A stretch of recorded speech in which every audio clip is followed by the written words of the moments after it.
సమూయేలు మొదటి గ్రంథము 3వ అధ్యాయము మొదటి వచనం నుంచి చదువుతున్నాను, చిత్తగించండి.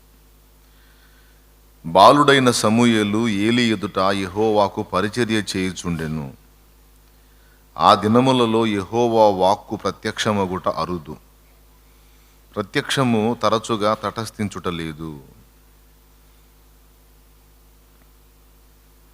ఆ కాలమందు ఏలి కన్నులు మందదృష్టి గలవైనందున అతడు చూడలేక తన స్థలమందు పండుకొని ఉండగాను, దీపము ఆరిపోక మునుపు సమూయేలు దేవుని మందసమున్న యెహోవా మందిరములో పండుకొని ఉండగాను, యెహోవా సమూయేలును పిలిచెను. అతడు చిత్తమండి నేనున్నానని చెప్పి ఏలీ దగ్గరకు పోయి, నీవు నన్ను పిలిచితివి కదా, నేను వచ్చినానెను. అతడు, నేను పిలవలేదు, పోయి పండుకొమ్మని చెప్పగా అతడు పోయి పండుకొనెను. బాలుడైన సమూయేలు ఏలీ ఎదుట యెహోవాకు పరిచర్య చేయుచుండెను. ఆ దినములలో యెహోవా వాక్కు ప్రత్యక్షమగుట అరుదు, ప్రత్యక్షము తరచుగా తటస్థించుట లేదు.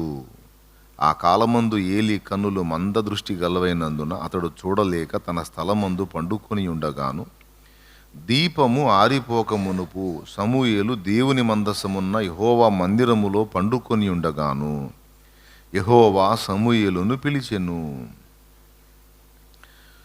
ఈ సన్నివేశం మీకు కొత్తది కాదు. మీరు నాకు తెలిసి సమూయేలు గ్రంథం చదివినప్పుడు 3వ అధ్యాయంలోనే ఉంది కనుక చాలాసార్లు చదివి ఉండొచ్చు మీలో ఆసక్తిపరులైన వాళ్ళందరూ.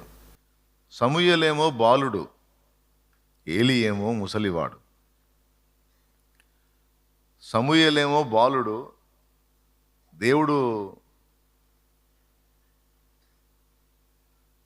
సేవలో వాడుకుంటున్నటువంటి ఏలి ఏమో ముసలివాడు. ఈ అబ్బాయికి ఏమో అవగాహన లేదు, ఆయనకేమో సమృద్ధిగా అవగాహన ఉంది, కానీ కదలలేని స్థితిలో ఆయన ఉన్నాడు. కళ్ళు కనపడట్లేదు, బాడీ సహకరించట్లేదు, ఊబకాయం, బాగా ఒళ్ళంతా భారీ శరీరం ఆయనది, ఏలి గారి. ఇక ఏలి కుమారుల విషయంలోకి వచ్చేటప్పటికి వాళ్ళు యెహోవా సేవకుడైనటువంటి ఏలి పిల్లలే కానీ యెహోవాను ఎరగరు. యెహోవాను ఎరగని వాళ్ళు పిల్లలు, ఎరిగి కూడా పనిచేసే పొజిషన్లో లేనివాడు తండ్రి, దేవుని పనికి వచ్చిన వాడేమో బాలుడు. టోటల్గా అక్కడ ఆ పరిస్థితి అంతా కూడా అస్తవ్యస్తంగా ఉంది. అక్కడ ఏం రాస్తాడంటే, ఆ దినములలో యెహోవా వాక్కు ప్రత్యక్షమగుట అరుదుగా సంభవిస్తుంది అన్నాడు, ఎక్కువ తటస్థించట్లేదు అన్నాడు. ఎందుకని దేవుని వాక్కు ప్రజలకు అందటానికి ఆ ప్రత్యక్షత ఎందుకు దొరకట్లేదు అనే ప్రశ్న వేసుకుంటే దానికి కొన్ని కారణాలు చెప్పొచ్చు. ఇప్పుడు నేను చెప్పిన ఆ 3 సంగతులు కూడా కారణం. యాజకుడేమో శక్తిహీనుడయ్యాడు, బాడీ కోఆపరేట్ చేయటం లేదు. మరి దేవుని మాట తీసుకొని ప్రజలకు అందించి ముందు తను నడుచుకొని ప్రజలకు అందించేవాడేమో చిన్నోడుగా ఉన్నాడు. పెద్దోళ్ళుగా ఉన్నోళ్ళేమో శరీరానుసారులై ఉన్నారు. ఆ పరిస్థితిని బట్టి దేవుడు మాట్లాడటం మానేశాడు, మౌనంగా ఉన్నాడు. ఆత్మీయత అనేది పోయింది, కేవలం ఆచారం మాత్రమే మిగిలింది. ఆ స్థితిలో దేవుడు చూస్తున్నాడు. ఈలోపు సమూయేలు పాలు విడిచిన బిడ్డడుగా దేవుని మందిరంలోకి వచ్చాడు కదా, బాలుడయ్యాడు. బాలుడై ఎక్కడ నివాసం చేస్తున్నాడు, ఎక్కడ పండుకుంటున్నాడంటే యెహోవా మందిరంలో పండుకుంటున్నాడంట. ఒకసారి మీరు చూడండి, దేవుని మందసమున్న యెహోవా మందిరములో పండుకొని ఉండగాను. దేవుని పాదాల దగ్గర కనిపెట్టుకోవాల్సిన వాళ్ళేమో వాళ్ళు ఇష్టం వచ్చినట్టుగా జీవిస్తున్నారు. పెద్ద ఆయన పరిస్థితి ఏమో ఇబ్బంది అయిపోయింది. దేవుని పాదాల దగ్గరికి వచ్చి సమర్పించబడిన వాడేమో దేవుని మందసమున్న ప్రదేశంలో బండుకున్నాడు. ఇప్పుడు దేవుడు చూశాడు, ఎవర్రా నాకు అందుబాటులో ఉంది. దేవునికి స్తోత్రం కలుగునుగాక. చాలా జాగ్రత్తగా వినాలి. ఇక్కడ ఎవడికి అనుభవం ఉంది, ఎవడు జ్ఞానవంతుడు, ఎవడు ఎక్కువ సర్వీస్ కలిగినోడు, ఇవన్నీ చూడలా దేవుడు. ఎవడు ఈ వంశానికి చెందినోడు, ఈ పరంపర ఎవరిది, ఎన్ని దేవుడు చూడలా. నేను మాట్లాడటానికి నా పాదాల దగ్గర కాచుకున్నవాడెవడు అని చూశాడు. చూస్తే పాలు విడిచిన బిడ్డడు కొంచెం పెద్దయ్యాడు. చిన్న బిడ్డ, బాలుడు, మహా అయితే ఒక 7-8 సంవత్సరాలు ఉంటాయేమో. చాలా చిన్న బిడ్డ. చూశాడు దేవుడు. అని చెప్పాలనుకున్న విషయాలు కొన్ని ఉన్నాయి. చాలా కాలంగా ఎదురు చూస్తున్నాడు, ఎవరికి చెప్పాలని. చూస్తే ఆయన సన్నిధిలో ఒక చిన్న బిడ్డ ఉన్నాడు. పోనీ అబ్బా, మొత్తంగా దీపం అయితే ఆరిపోలేదు. అర్థమైందా? దీపము ఆరిపోక మునుపు నా పాద సన్నిధి అని ఒక చిన్న దీపం మిణుకుమంటూ వెలుగుతుంది ఒకటి. దాన్ని వెలిగిస్తాను అనుకున్నాడు. దేవునికి స్తోత్రం కలుగును గాక. హల్లెలూయా. ఒక చిన్న దీపం మిణుకుమంటుంది. అది చాలా చిన్నది, అయినా పర్వాలేదు. అది నా సన్నిధిని వెలగటానికి ఇష్టపడుతుంది. అది నా సన్నిధిని వెలగటానికి ఇష్టపడుతుంది కనుక దాన్ని నేను జ్వాలగా మారుస్తాను అని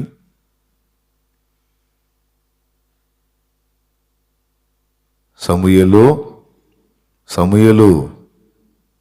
అన్నాడు. ఈ పండుకున్నోడు దిగ్గున లేచాడు.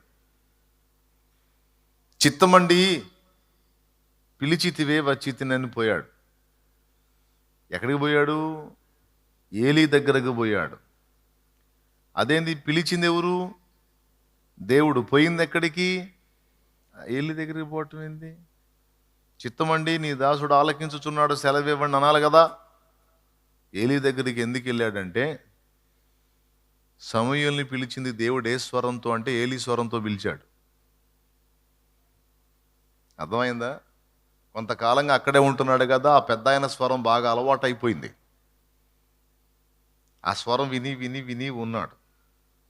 గుర్తుపెట్టుకోండి, ఏ వైపు నుంచి దేవుని వాక్యం రావడానికి నువ్వు ద్వారం తెరుస్తావో ఆ వైపు నుంచే దేవుడు నీతో మాట్లాడతాడు. గుర్తుపెట్టుకో ఇది. ఏ వ్యక్తిని గౌరవించి ఇతడు దేవుని సంబంధి అని నీ హృదయంలో ఆ వ్యక్తిని నువ్వు గౌరవిస్తావో ఆ వ్యక్తి రూపాన్ని పోల్చుకొనే దర్శనంలో నీకు కనబడతాడు. అర్థమైందా? ఏ వ్యక్తిని ఇప్పుడు నువ్వు గౌరవిస్తావు, ఫలానా వ్యక్తి గౌరవనీయుడు, భక్తిపరుడు, ఆత్మీయుడు, సేవకుడు, ఫస్ట్ నాకు దేవుడు అయితే తర్వాత దైవజనుడుగా ఫలానా ఆయన ఆత్మీయత నాకు నచ్చింది అని ఎవరినైతే నువ్వు బాగా హృదయంలో దేవుని తర్వాత గౌరవిస్తావో ఆ వ్యక్తిని పోలే. ఎప్పుడు నీకు కనపడాలన్నా సరే ఆ వ్యక్తిని పోలి నీకు కనపడతాడు. అర్థమైందా? నువ్వు పోయేమో ఆ దైవజనుడితో చెబుతావు, అన్న రాత్రి కల్లోకి నువ్వు వచ్చావా అన్నాను. ఆయన నేను మా ఇంట్లో గందరగోళంలో ఉన్నానమ్మా, నాకేడ తీరుకుంది. తమ్ముడు వచ్చాడు, అన్న రాత్రి నువ్వు రాత్రి అంతా నా దగ్గర కూర్చున్నావు అన్నాను. ఏడ తమ్ముడు, నేను రాత్రి అంతా పరిచర్యలో తిరుగుతూ ఉన్నాను, జర్నీ చేస్తూ ఉన్నాను. నేను ఇంటికి వచ్చేటప్పటికి 3 అయింది. నీ దగ్గర ఎప్పుడు కూర్చున్నాను? లేదన్న రాత్రంతా నాతోనే ఉన్నాను. నీతో ఏడున్నాను నాయన, నేను ఏడో వైజాగ్ నుంచి వస్తుంటే. నీతో నేను కాదు నాయన, దేవుడున్నాడు. లేదన్నా నువ్వేనన్నా అంటే, నువ్వు నన్ను గౌరవిస్తావు నాన్న, నన్ను ప్రేమిస్తావు, దేవుని తర్వాత అంత విలువిస్తావు దైవజనుడుగా. కాబట్టి నీకు దేవుడు తన సమాచారం అందించడానికి నువ్వు గౌరవించే దైవజనుడిని పోలి నీ దగ్గరికి వచ్చి కూర్చున్నాను నాయన. నేను వైజాగ్ నుంచి పేట జర్నీలో ఉన్నాను, నాకంత తీరికాడు నీ దగ్గర వచ్చి కూర్చొని రాత్రి అంతా నీతో గడిపే తీరిక. ఆ అవకాశం ఆయనకుంది, ఆయన వచ్చాడు. నిజం ఇది. స్వరము కూడా అంతే. దేవా నీ మాట నాకు అందించు నాయనా, ఇదిగో ఫలానా దైవజనుడి వాక్కు నేను నిరంతరం వింటా ఉంటాను, ఆయన నుండి నాతో మాట్లాడా నేను ఆశపడతావు చూడు. ఆ భక్తుడిని ప్రభావితం చేసి నీకు కావలసిన వాక్ అతని నోట నుండి నీకు వచ్చేటట్టు చాలాసార్లు చేశాడు. ఆయన పద్ధతి అదే, చేస్తాడు.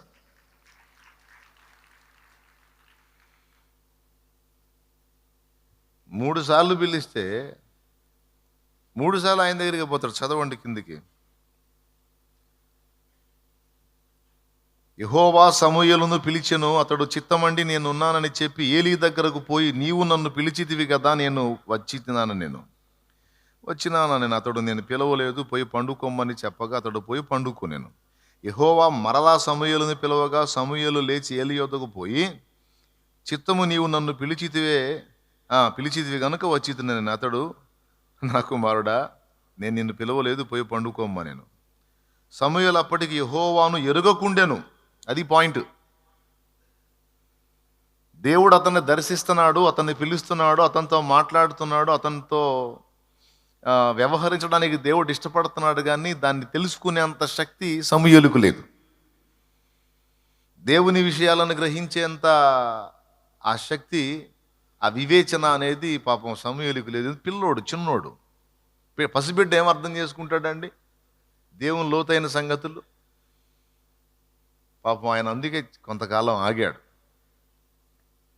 బాగా వినాలి. ఎందుకు ఇలా జరిగిందంటే, నేను మందసం ఉన్న స్థలంలో ఉన్నాను, ఆయన బయట ఉన్నాడు, ఇంత స్పష్టంగా నాకు సన్నిధిలో స్వరం వినబడుతుంది, ఇది ఆయనది కాదు నా దేవునిది అని గుర్తుపట్టి, చెప్పు ప్రభువా నీ దాసుణ్ణి అనేంత ఆ వివేచన, ఆ మెలకువ పాపం సమూయేలుకు లేదు. మళ్ళీ యెహోవాకు పరిచర్య చేస్తున్నాడని ఉంది.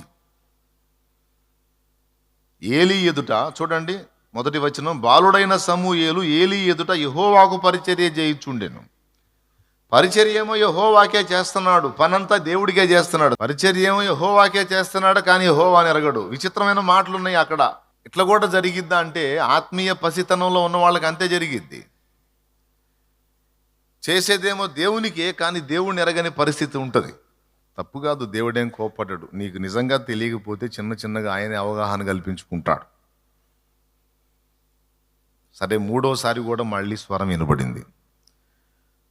యెహోవా 3వ మారు సమూయేలును పిలవగా, 8వ వచనం, అతడు లేచి ఏలీ దగ్గరకు పోయి, చిత్తము నీవు నన్ను పిలిచితివే, ఇదిగో వచ్చి తిననగా, ఏలీ యెహోవా ఆ బాలుని పిలిచెనని గ్రహించి, అది ఆయన గుర్తుపట్టాడు.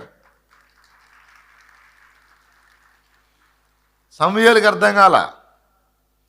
నాన్న, దేవుడు నిన్ను కోరుకుంటున్నాడు రా, దేవుడు నీతో ఏదో మాట్లాడాలనుకుంటున్నాడు, దేవుడు నీకేదో చెప్పాలనుకుంటున్నాడు రా, దేవుని ప్రణాళిక నీ మీద ఉందిరా, దైవ చిత్తం నువ్వు చేయాలరా, దైవ సేవ నువ్వు చేయాలరా, అమ్మా నువ్వు దేవుని కోసం బతకాలమ్మా, అయ్యా నువ్వు దేవుని కోసం బతకాలి, నీ ఎడల దేవుని ప్రణాళిక ఎలా ఉంది, నువ్వు ఇది ఇట్లా చేయాలని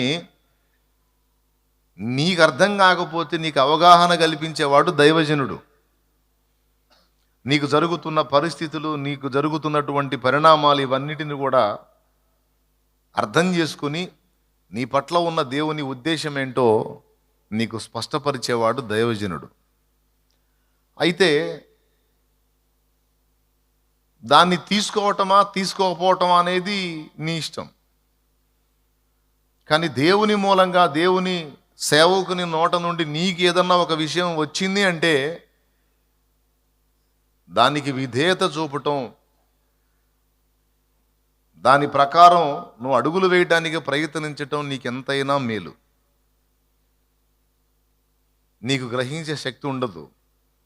ఆ విషయాన్ని అర్థం చేసుకొని, బాయ్ నీ పట్ల ఉద్దేశం ఇదిరా అని చెప్పినప్పుడు అలాగేనయ్యా అని లోబడటం అనేది చాలా దీవెన, అదొక ధన్యత. కొంతమంది ఏమంటారంటే, ఆయన చెబుతాడు మా బాధలు మాకున్నాయి అంటాడు. సరే పోయి దూకు, ఏం చేద్దాం, నీ బాధలు నీకుంటే పోయి దూకమ్మా, దేవుడైతే ఇట్లా చెప్పాడు. నీ విషయంలో నీ పరిస్థితులు, నీ సన్నివేశాలు, పరిణామాలు ఇవన్నీ కలిపి నీ ఎడల ఇదిగో ఈ విధమైన చిత్తం ఉందని దేవుడు నీకు స్పష్టపరిచినప్పుడు విధేయత చూపుతావో అవిధేయత చూపుతావో నిర్ణయం నీది. కానీ నీ పరిస్థితులను బట్టి నీకు అర్థం కానిది నాకు అర్థమైంది కనుక ఇది ఉద్దేశం చేయమంటాను. బాయ్, నీ పరిస్థితులను బట్టి ఇదిగో నీ నీ పట్ల దేవుని ఉద్దేశం ఎలా ఉంది, మరి ఇలా చేయి అని చెప్పి చెప్తాను. అది నువ్వు ఫాలో అవుతావా పెడచెవిని పెడతావా అనేది నీ నిర్ణయం, నాకు సంబంధించింది కాదు. ఏలీ దగ్గరకు పోతే మూడవసారి ఈడేం తడవకు వస్తున్నాడు ఏంటి, ఆయనకు కూడా అలవాటు పోయింది, దైవస్వరం వినే అలవాటు పోయింది. స్టార్టింగ్లో ఎప్పుడో అనుభవాలు పొంది ఉండొచ్చు ఏలియా. మన వాళ్ళు స్టార్టింగ్లో అప్పట్లో నేను ఫుల్ హోలీ స్పిరిట్ అన్నట్టు, దేవునికి స్తోత్రం. అప్పట్లో నేను అసలు స్టార్టింగ్లో మామూలుగా చేయలేదు బ్రదర్ భక్తి. అసలు మోకాళ్ళు వేసి బండలకు గుద్దితే బండలు బద్దలైపోయినాయి. పరిశుద్ధాత్మతో నింపబడి అంతసేడు నేను భక్తి చేశానని ఒకప్పుడు స్టోరీ మాట్లాడుతూ ఉంటారు. ఒకప్పుడు ఓకే, మరి ఇప్పుడు సంగతో అప్పుడేమో ఫుల్ హోలీ స్పిరిట్, ఇప్పుడేమో హోలీ స్పిరిట్ నీళ్ళు. అప్పుడు పరిశుద్ధాత్మతో బాగా నింపబడి నడిపించబడ్డారు, ఇప్పుడేమో పరిశుద్ధాత్మను కోల్పోయి లేదా ఆత్మ నడిపింపును కోల్పోయి బలహీనులైపోయి ఆ భక్తి పోగొట్టుకొని ఆత్మీయత పోగొట్టుకొని దిగజారిపోయిన పరిస్థితులకు వెళ్ళిపోయారు. ఒకప్పుడు ఆయనకు అలవాటు ఉండింది దేవుడు మాట్లాడే విధానం. మొదటిసారి వచ్చినప్పుడే గుర్తుపట్టాలి దైవజనుడు. నేను పిలవలేదురా, నువ్వెందుకు వచ్చావు, పోనీ రెండోసారి అన్నా గుర్తుపట్టాలి. మళ్ళీ నువ్వు పిలిచావు వచ్చానంటే అరే నేను కదరా దేవుడు నీతో మాట్లాడుతున్నట్టున్నాడు పోరా బాబు అని. కానీ మూడోసారి వెలిగింది వెనక బలుపు. నేను నిన్ను పిలవలేదు, ఒరే నిన్ను దేవుడు పిలుస్తున్నాడు నాన్న, దేవుని పిలుపు వచ్చిందిరా నీకు, దేవుడు మాట్లాడాలనుకుంటున్నాడు నాన్న అన్ని దగ్గరకు పిలిచి అన్నాడు. మూడవ మారు సమూయేలును పిలవగా అతడు లేచి ఏలీ దగ్గరకు పోయి, చిత్తము నీవు నన్ను పిలిచితివే, ఇదిగో వచ్చిందని ఏలీతో చెప్పాడు. అప్పుడు ఏలీ యెహోవా బాలుని పిలిచిందని గ్రహించి, నీవు పోయి పండుకొమ్ము, ఎవరైనా నిన్ను పిలిచిన ఎడలా యెహోవా నీ దాసుడు ఆలకించుచున్నాడు, ఆజ్ఞ నిమ్మని చెప్పమని సమూయేలుతో అనగా సమూయేలు పోయి తన స్థలమందు పండుకున్నాడు. నానా నిన్నెవరు పిలుస్తున్నారో నాకు అర్థమైందిరా, పోయి పండుకో మళ్ళీ అదే ప్లేస్లో. ఈసారి ఎవరన్నా నిన్ను పిలిస్తే అంటే మళ్ళా నా స్వరం వినిపించవచ్చు లేదా ఇంకొక స్వరం వినిపించవచ్చు. ఈసారి ఎవరన్నా నిన్ను పిలిస్తే యెహోవా నీ దాసుడు ఆలకించుచున్నాడు, ఆజ్ఞ నిమ్ము అనయ్యా, ఇట్లా చెప్పయ్యా అని చెప్పి పంపించాడు. సరేనండి, ఆయన ఎవరో, ఆయన ఎందుకు పిలుస్తున్నాడో, ఆయనతో ఎలా వ్యవహరించాలో ఏం చెప్పలా. ఈసారి ఇట్లా చెప్పు నాన్న అన్నాడు. సరేపో వెళ్ళిపోయి పండుకున్నాడు. యెహోవా నీ దాసుడు ఆలకించుచున్నాడు, ఆజ్ఞ నిమ్ము అంటే ఒక దేవుడు నాతో మాట్లాడుతున్నాడా? ఆ యెహోవా అంటే మా అమ్మ చెప్పిన దేవుడేగా, మా అమ్మ హన్నమ్మ చెప్పిన దేవుడేగా, చిన్నప్పటి నుంచి నాకు మా అమ్మ చెప్పిన ఆయనేగా, ఆయనే నీ తండ్రి నీ తల్లి అని అమ్మ చెప్పిందిగా, ఆయన మాట్లాడతాడా, సరే అని పోయి పండుకున్నాడు. మళ్ళీ స్వరం వినపడదు, సమూయేలు సమూయేలు అన్నాడు. అప్పుడు అన్నాడు సమూయేలు, నీ దాసుడు ఆలకించుచున్నాడు, ఆజ్ఞ నిమ్మ నేను. అప్పుడు అంతటా యెహోవా సమూయేలుతో ఇలాగూ సెలవిచ్చెను అని ఇక మొదలుపెట్టి కొన్ని విషయాలు చెప్పాడు. ఆయన బాధ ఆయన వెళ్ళబోసుకున్నాడు. ఎవరితో? ఈ అబ్బాయితో, బాలుడితో. తాను చేయబోయే కార్యాలు కొన్ని పంచుకున్నాడు. ఎందుకు? పాపం దేవుడు ఎంత వేదన పడ్డాడో, ఎంత ఎదురు చూశాడో ఆ వేదనంతా కూడా వెళ్ళబోసాడు. అయిపోయింది. తర్వాత సమూయేలుని ఆయన అడుగుతాడు ఏలీ. ఈయన మౌనంగా ఉంటాడు. తర్వాత ఆయన బెదిరిస్తాడు. తర్వాత మొత్తం చెబుతాడు. తర్వాత ఏలీ కొన్ని మాటలు అంటాడు. ఇక అదంతా నెక్స్ట్. ఇప్పుడు దాంతో మనకి ఆ మ్యాటర్ పక్కన పెడదాం కొద్దిసేపు. ముందు పై విషయాలు కొంచెం ధ్యానిద్దాం. యెహోవా వాక్కు ప్రత్యక్షం అవటం ఎందుకు అరుదైంది? సరే కానీ అంత పెద్ద ముదిరిపోయినటువంటి భక్తిపరుని వదిలిపెట్టి ఇశ్రాయేల్లో చాలామంది భక్తులు ఉన్నారు, యెహోవా ఆరాధకులు. వాళ్ళందరిని వదిలిపెట్టి ఈ పిల్లోడితో ఎందుకు మాట్లాడాడు, ఈ బాలుడితో, ఈ చిన్న బాబుతో ఎందుకు మాట్లాడాడు, ఈ చిన్న బిడ్డలతో మాట్లాడటం ఇది దేవునికి ఇదొక్కటే కాదు. దావీదు బాలుడైన దావీదును కూడా దేవుడు కోరుకున్నాడు, దావీదుతో వ్యవహరించాడు.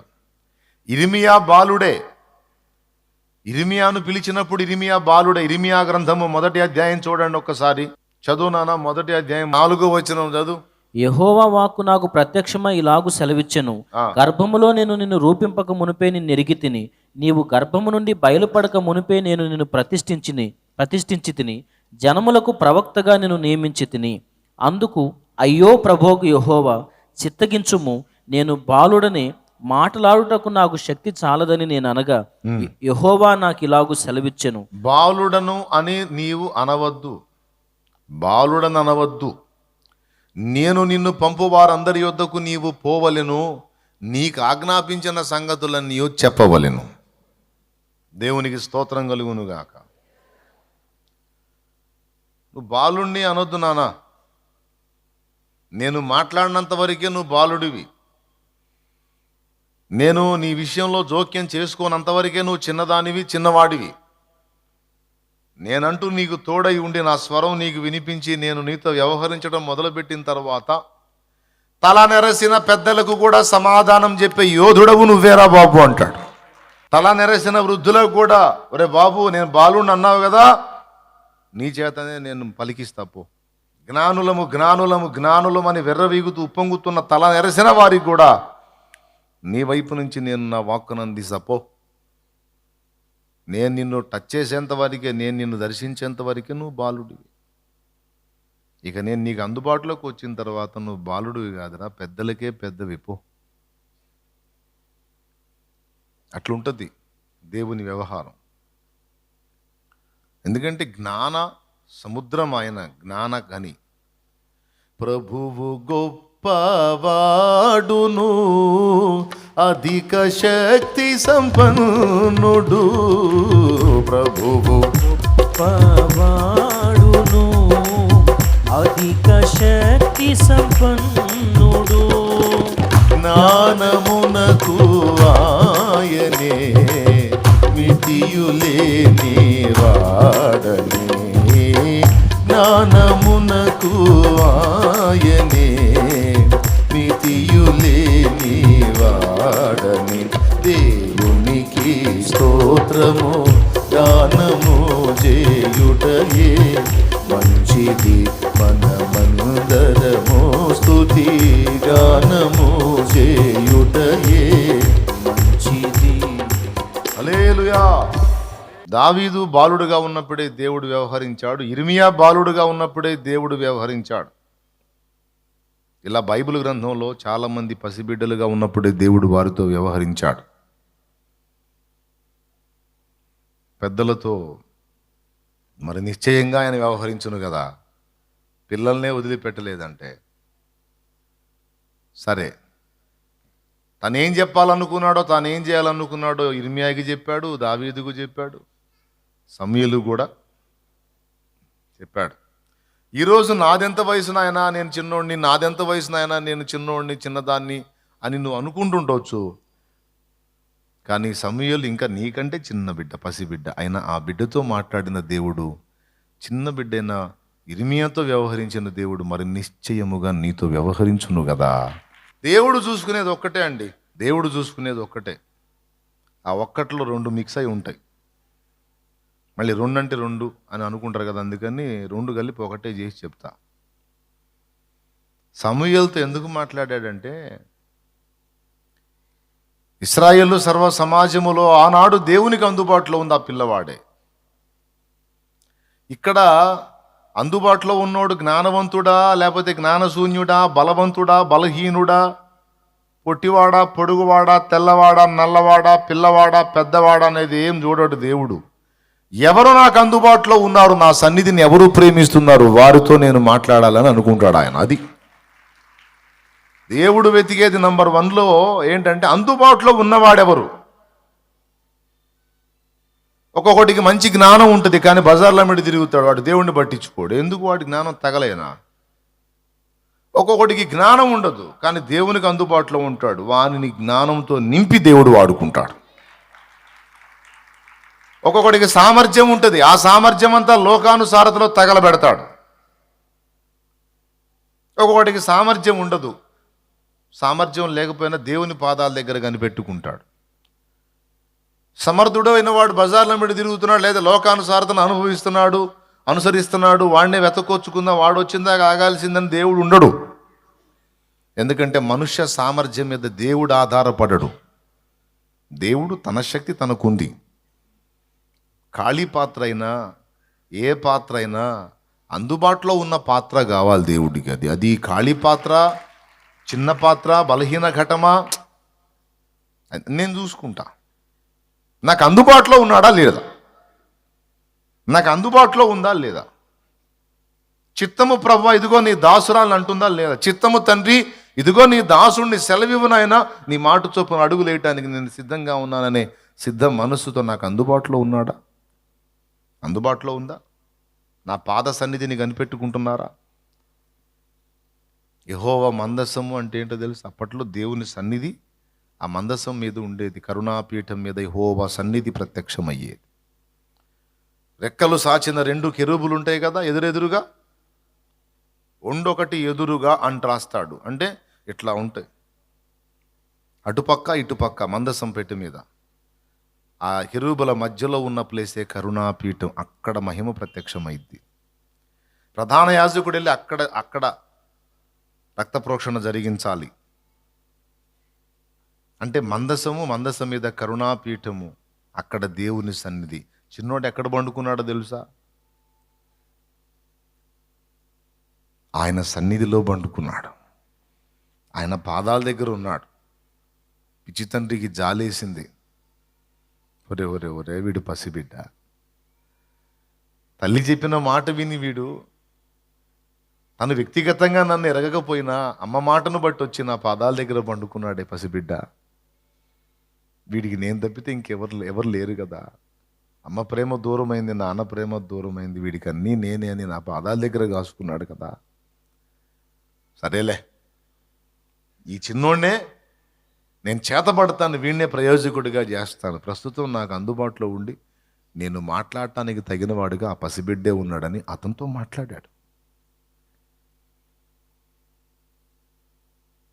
అప్పటిదాకా యెహోవా వాక్కు ప్రత్యక్షమగుట అరుదు అన్నాడు. ఎందుకో తెలుసా? వినేవాళ్ళు లేడు, కనిపెట్టేవాళ్ళు లేడు, ఒకవేళ వినపడినా దానికి విధేయత చూపేవాళ్ళు లేడు. వినేవాడు లేనప్పుడు, వినడానికి ఆశ కలిగిన వాడు లేనప్పుడు, విన్నా విధేయత చూపే పరిస్థితి లేనప్పుడు ఎందుకు మాట్లాడాలి దేవుడు? కొంతమంది చాలా చక్కగా దేవుని వాక్యం వింటారండి, చాలా బాగా వింటారు దేవుని వాక్యం. వాళ్ళ ఫీలింగ్స్ చూస్తే ఎలా అనిపించుద్దో తెలుసా? అబ్బా సూపరో, మామూలుగా ఉండదు, ఇక మరి భలే వింటున్నాడు బిడ్డ, ఇంకేం లేదు కొండల్ని పిండి చేస్తాడు అని ఫీల్ అవుతాం. ఏం లేదు, శుభ్రంగా బాగా ఆసక్తిగా విన్నట్టుగా బిల్డప్ ఇస్తాడు, లేచి మళ్ళీ వాడి పని వాడు చేసుకుంటాడు. అది పొరపాటును కూడా ఆ మాటలు పట్టించుకోడు. వారు వినుట మట్టుకు విందురు కానీ గ్రహింపరు. వారి పెదవులు నన్ను గణపరచు గాని వారి హృదయము నాకు దూరముగా ఉన్నది. దేవుడికి తెలుసుగా.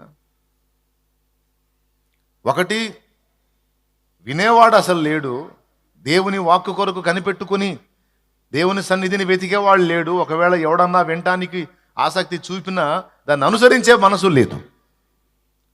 చెప్పిన మాటలు వినటానికి ఆశ ఉండాలి, అనుసరించడానికి కూడా ఆశ ఉండాలి. స్తోత్రం చెప్పండి.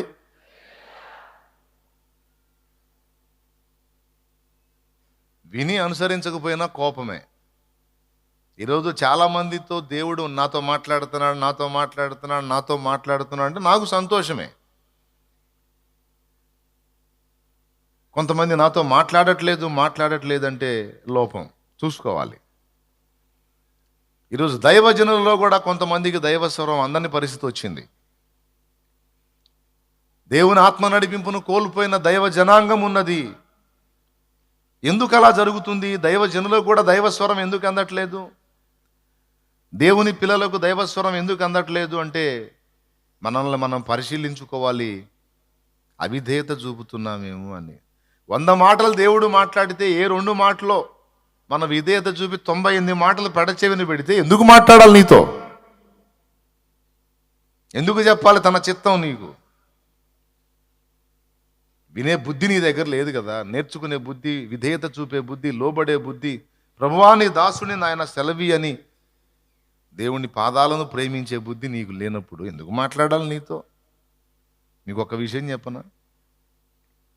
75 ఏళ్ల ప్రాయములో దేవుని మాట విని విశ్వాసయాత్రలో బయలుదేరిన అబ్రహాము దేవునికి ఎంతో ఇష్టుడు. నీతిమంతుడు విశ్వాసమూలమున జీవించునని విశ్వాసమును బట్టి అబ్రహాము దేవునికి ఇష్టుడైపోయినాడు. అడుగడుగున దేవుడు అబ్రహామును వెంటాడి నడిపించి వాగ్దత్త దేశానికి తీసుకెళ్ళి అక్కడ ఉంచాడు. సరే, సింగిల్గా రమ్మన్నాడు. లోతును ఎంటబెట్టుకొని పోయాడు. లోతు తనతో ఉన్నంత వరకు ఒక రకంగా ఉన్నాడు దేవుడు. లోతు వెళ్ళిపోయిన తర్వాత ఇంకొక రకంగా స్పందించి, లోతు వెళ్ళిపోయిన తర్వాత అప్పుడు అబ్రహాము అంటాడు, నీవు లేచి దేశము యొక్క పొడవు దాని వెడల్పున దానిలో సంచరించు, నీవు చూచుచున్న ఈ దేశం అంతటిని నీకు ఇచ్చుచున్న నీ సంతతికి నీకు నిత్య స్వాస్థ్యంగా ఇస్తానని చెప్పి వాగ్దానం చేశాడు. బాగుంది. 12లో బయలుదేరాడు. బాగా వినండి. 13లో లోతు అబ్రహాం విడిపోయారు. 14లో లోతు అగచాట్ల పాలైతే అబ్రహామే పోయి విడిపించాడు. 15లో దేవుని వాక్యము, యెహోవా వాక్యము అబ్రహాముకు ప్రత్యక్షమే. అబ్రహామా, నేను నీ కేడము, నీ బహుమానం అత్యధికమగునన్నాడు. ఎందుకు? సొదొమ రాజు సొమ్మును తిరస్కరించినందుకు. పాపాత్ముల సొమ్ము నేను పట్టను, నాకొద్దు, పోండ్రా బాబు, ఒక నూలు పోగైనా చెప్పుల వారైనా నాకొద్దు అని 14 ముగింపులో అంటాడు సొదొమ రాజుతో. ఆ మాట అన్నందుకు దేవునికి సంతోషం వేసి 15వ అధ్యాయం 1వ వచనంలో మనకు కనపడుతుంది, అబ్రహామా, నేను నీకు కేడము, నీ బహుమానం అత్యధికమగును అని మెచ్చుకున్నాడు. ఇది ఎలాగూ జరుగునంటే అక్కడ అగ్ని జ్వాలతో ప్రమాణం చేశాడు దేవుడు. మీరు ఇంటికి వెళ్ళినాక చదువుకోండి. తర్వాత 15 అధ్యాయాలు మంచిగా నడిచింది. 12 నుంచి 15, 13, 14, 4 అధ్యాయాలు. 16వ అధ్యాయంలో తప్పటడుగు పడిద్ది. ఏంటి తప్పటడుగు అంటే, శారా మాట విని హాగర్లు చేసుకుంటాడు. దేవుడేమనుకున్నాడంటే, శారా వయసు ఉడిగిపోయిందే, స్త్రీ ధర్మం నిలిచిపోయిందే, అయినా అది శారాకి మనుషులకు సంబంధించింది, దేవునికి కాదుగా. యెహోవాకు అసాధ్యమైనది ఏదీ లేదు.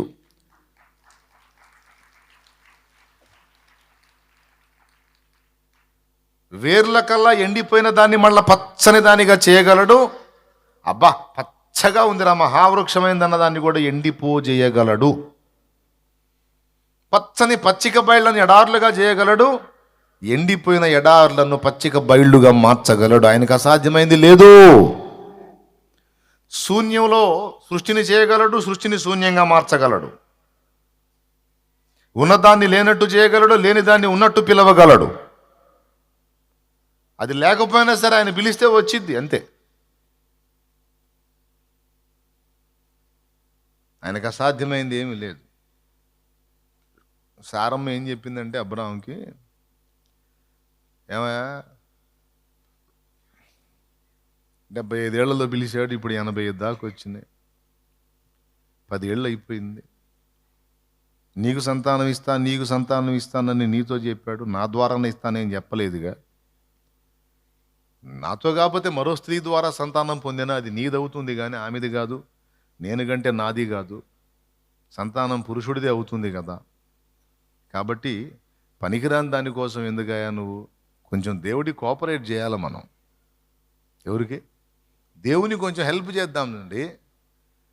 బహుశా నేను పనికిరాను కాబట్టి నువ్వు ఇంకొక స్త్రీని చేసుకోవాలని ఎదురు చూస్తున్నాడేమో, మనతో చెప్పలేకపోతున్నాడేమో. ఇంకో స్త్రీ ద్వారా కన్నా కూడా అది నీ సంతానమే అవుతుంది కదా. ఇదిగో నా దాసైన హాగర్ ఉంది కదా, చేసుకో, బిడ్డగాను. నువ్వెందుకు నాలాగా ఉండాలి? నేనంటే అయిపోయింది, మోడన అయిపోయాను, నువ్వెందుకు మోడ్లాగా బతకాలి? నీకు అవకాశం ఉంది కదా, నువ్వు చిగుర్లు పెట్టు. అని ఒక ఐడియా ఇచ్చింది. ఇదో బాగానే ఉంది లాజికల్గా. ఆయనే లాజికల్ అయినోడు కాదు, ఆమె లాజికల్గా కన్విన్స్ చేసింది. ఒబే అయ్యాడు. మరి పర్వాలేదురా, బాగానే ఆలోచిస్తుంది సారా, అయి ఉండొచ్చు సార్, అది కూడా కరెక్టే. 10 ఏళ్ళుగా దేవుడు అదే ఎదురు చూస్తుండొచ్చు. ఆ సారాతోనే కూర్చున్నాడు వీడు, ఎవరన్నా ఇంకొక ఆమెను చేసుకుంటే నేను ఇద్దును అని అట్లా ఎదురు చూస్తున్నాడేమో. సరేలే అట్లనే అని చెప్పి హాగర్ని చేసుకుని ఇష్మాయిల్ని కన్నాడు. 86 ఏండ్ల ఈడు గలవాడే కన్నాడు. దేవునికి స్తోత్రం. ఎన్నేళ్ల వయసులాయా చూస్తారా? 16 బైబిల్ ఉంటే తీయండి, కొంచెం రెఫరెన్స్లు చూడటం నేర్చుకోండి, మంచి అలవాటు నాన్న. ఆదికాండం 16 నాన్న, ఆదికాండం 16 త్వరగా తీయండి నాన్న. అక్కడ హాగరు అబ్రహామునకు ఇష్మాయిలును కనినప్పుడు అబ్రహాము 86 ఏండ్ల వాడు. అబ్రాము 86 ఏండ్ల వాడు. 86 ఏళ్ల కొడుకు పుట్టాడంటే 85లో చేసుకొని ఉంటాడు నాకు తెలిసి. అంటే ఖచ్చితంగా పిలువబడిన దగ్గర నుంచి 10 ఏళ్లకు ఒక టర్నింగ్ తీసుకుంది అబ్రహాం లైఫ్. ఇప్పుడు నేను నీ కొడుకుని ఇస్తాను అని చెప్పటం చేత అయిన దేవుడికి హాగర్ నుంచి ఇస్తానో సారా నుంచి ఇస్తానో చెప్పడం చేత కాదా? ఎక్కడో ఉన్న ప్రదేశంలో ఉన్న నిన్ను పిలుచుకొచ్చిన దేవునికి ఎవరి మూలంగా ఇస్తాడో చెప్పడం చేత కాదా? అన్ని మాటలు మాట్లాడిన దేవుడు ఈ ఒక్కటి మౌనం అయిపోయాడా? ఒకవేళ హాగరమ్మని చేసుకొని ఇష్మాయిల్ అయ్యాను గనయ్యా అని ఒకవేళ ఆయన చిత్తంలో ఉంటే ఆయన చెప్పేవాడుగా. సారా చెప్పిన లాజిక్ కన్విన్స్ అయిపోయాడు. ఇక దేవుణ్ణి కూడా అడగాల్సిన అవసరం లేదు, ఇదే అనుకున్నాడు. అనుకొని రాంగ్ స్టెప్ వేసాడు, బిడ్డని కన్నాడు. ఎవరిని కన్నాడు అంటే తర్వాత సారా నుండి ఇవ్వబోతున్నటువంటి వాగ్దత్త సంతానానికి దీర్ఘకాల శత్రువుని కన్నాడు. ఇప్పటి వరకు కొట్టుకుసస్తుంది వాళ్ళే అబ్రహాంకు పుట్టిన ఒక తెగ, రెండో తెగ, ఇద్దరు. ఒక ఆంకు పుట్టినోళ్ళు, ఇంకొక ఆంకు పుట్టినోళ్ళు. ఇశ్రాయేలీలు సారా, ఇష్మాయేలీలు హాగరు. ఇప్పుడు ఇశ్రాయేల్ చుట్టూ గట్టుగట్టి వాళ్ళని నిరంతరం దాడులు చేస్తుంది వాళ్ళే. లేఖనం నిరర్ధకం కాదు, బైబిల్ గ్రంథం అబద్ధం కాదు, అక్షర సత్యం. గతంలో జరిగిన విషయాలన్నీ చెప్పాడు ముందుగానే, భవిష్యత్తులో జరగబోతున్నాయి కూడా ఇందులో చెప్పాడు. వరుసగా అదే రూటుకు వస్తుంది, మొత్తం సమాజము ప్రపంచమే వస్తుంది. భూమి ఆకాశములు తల్లక్రిందులైన భూమి ఆకాశములు లయమైపోయిన నా మాటలు అచ్చైన పుల్లైన తప్పిపోదు అన్నాడు దేవుడు. ఎందుకు తొందరపడ్డావు? కోపం వచ్చింది దేవుడికి. ఎన్నేళ్ళు పలకలేదో తెలుసు అబ్రహాంతో? సుమారు 13 సంవత్సరాలు మాట్లాడలేదండి. 13 ఏళ్ళు మాట్లాడలా. అమ్మ ఎంత జడ్జిమెంట్ ఇచ్చాడో, అంత కోపం వచ్చింది దేవునికి. బాయ్ స్తోత్రం చెప్పాయా? 13 ఏళ్ళు మళ్ళీ ఆయన అబ్రహాం మాట్లాడుకున్నట్లేదు. మళ్ళీ ఎప్పుడు వచ్చింది వాక్ అంటే 99 ఏండ్ల ఈడు గలవాడై ఉన్నప్పుడు వచ్చింది. ఇంచుమించు 98, 99 అంటే 12, 13 ఏళ్ళు మాట్లాడలా. అక్కడ చదువు నాన్న, 17వ అధ్యాయం 1వ వచనం. అబ్రాము 99 ఏండ్ల వాడైనప్పుడు యెహోవా అతనికి ప్రత్యక్షమై. అందుకు 99 ఏళ్లకు వచ్చింది మళ్ళా. ఇప్పుడు 86, 99 మధ్య టైం ఎంత?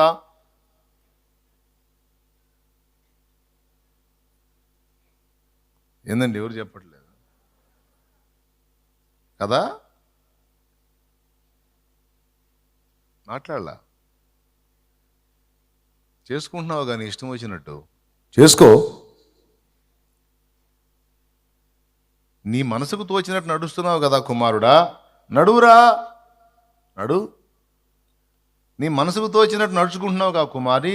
ఒకప్పుడు నా సన్నిధిని నా మాట కొరకు కనిపెట్టావు, ఏది చేసినా నన్ను అడిగి చేసావు. ఇప్పుడు నీకు జనాల లాజిక్లు బాగా సింక్ అవుతున్నాయి. జనాల మాటలు, జనాల సలహాలు నీ బుర్రకు దోచినట్టు నువ్వు అడుగులేస్తున్నావు. నీ మనసుకు దోచినట్టు నడుచుకోపో. నా మాటతో నీకెందుకు? నా మాటకి నీవు విలువిస్తావా? విధేయత చూపుతావా? గౌరవిస్తావా? ఆ మాట కోసం కనిపెట్టుకునే ఆశ నీకుందా? దేవుడు మనతో వ్యవహరించేటప్పుడు కన్న తండ్రిలాగా తల్లిలాగా వ్యవహరిస్తాడని చెప్పాను నేను. అమ్మైనా నానైనా అంతే. ప్రతిదానికి నాన్న ఏం చేద్దామని అడిగితే నాన్న చెప్తాడు. నాన్న 100 మాటలు చేతి వీడు ఒకటి చేసి 99 చేయలేదనుకో, నాన్నకి ఎట్లా ఉంటుంది? సమాధానం చెప్పకపోగా, అడిగిన దానికి సలహా ఇవ్వకపోగా, అరే ఎందుకురా నా దగ్గరకు వచ్చి నన్ను అడుగుతావు, నువ్వు వింటావా సస్తావా? నువ్వు వినిసచ్చే టైపు కాదు కదరా, నువ్వు బిల్డప్ ఇవ్వటమే పెద్ద ఏదో విధేయుడైన కుమారుడిలాగా. తండ్రి ఏం చేయమంటావు? ఏం వింటావురా నువ్వు? ఏది ఫాలో అవుతావు నువ్వు? వెళ్ళు, నాకేం తెలియదు లేపో. నీకు చెప్పేవాళ్ళు ఉన్నారు కదా సలహాలు, వాళ్ళ సలహాలు వినిపో. నాకంత తెలియలేదులేయ్యా, నీకు అన్నీ బాగా మంచి మంచి ఐడియాలు ఔడియాలు ఇచ్చే తెలివి నాకు లేదు.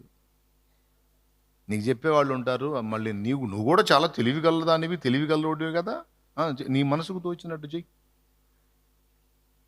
అదేంది నాన్న అట్లా అంటావు? రే పోరా బాబు, నా దగ్గర వద్దుకో అనవు నువ్వు. నీకు కూడా పిల్లలు ఉన్నారుగా. అలా కాకుండా నువ్వు చెప్పిన మాట చెప్పినట్టు చేయటానికి వాడు తాను సిద్ధపరచుకుంటే వాడు అడగకపోయినా వెంటబడి చెబుతావు. కానీ అడిగినట్టు అడిగి విన్నదాన్ని పెడచెవిని పెట్టేవాడికి 1-2 సార్లు చెప్పి 3వసారి ఏం చేస్తావు? సావరని ఈ సావని వదిలేస్తావు.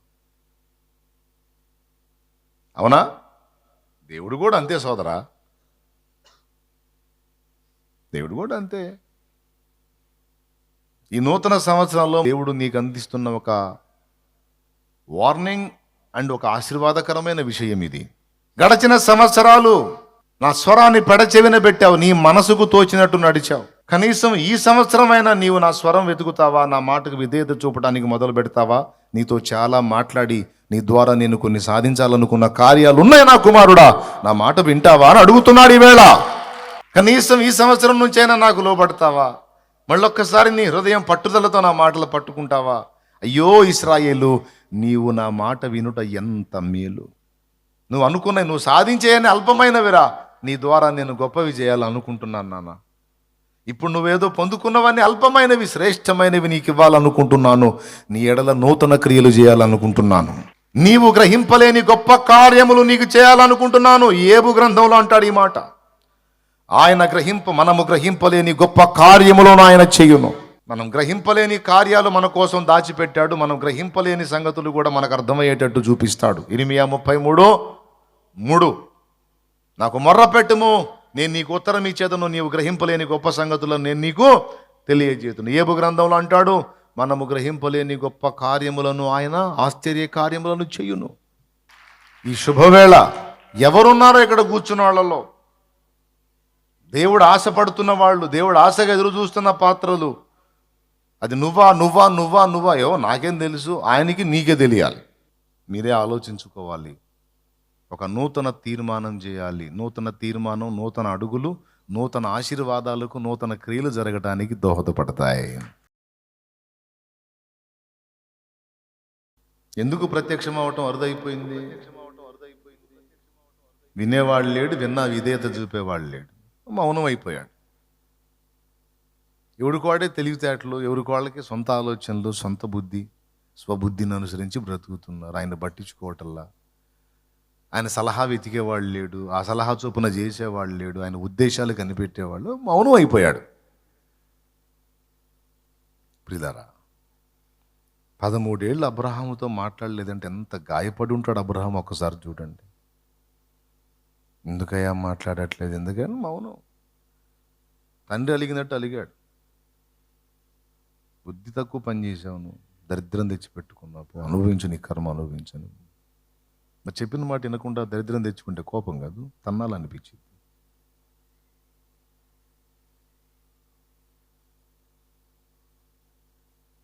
తండ్రి ఏదో చెబుతాడు, వీడు వినడు, ఏదో కొనకొచ్చుకుంటాడు. కొనకొచ్చుకొని వచ్చి ఇటు పట్టుకొని కూర్చుంటే తండ్రికి వెళ్ళి చూస్తాడు, తేడా పడింది నాన్న అని.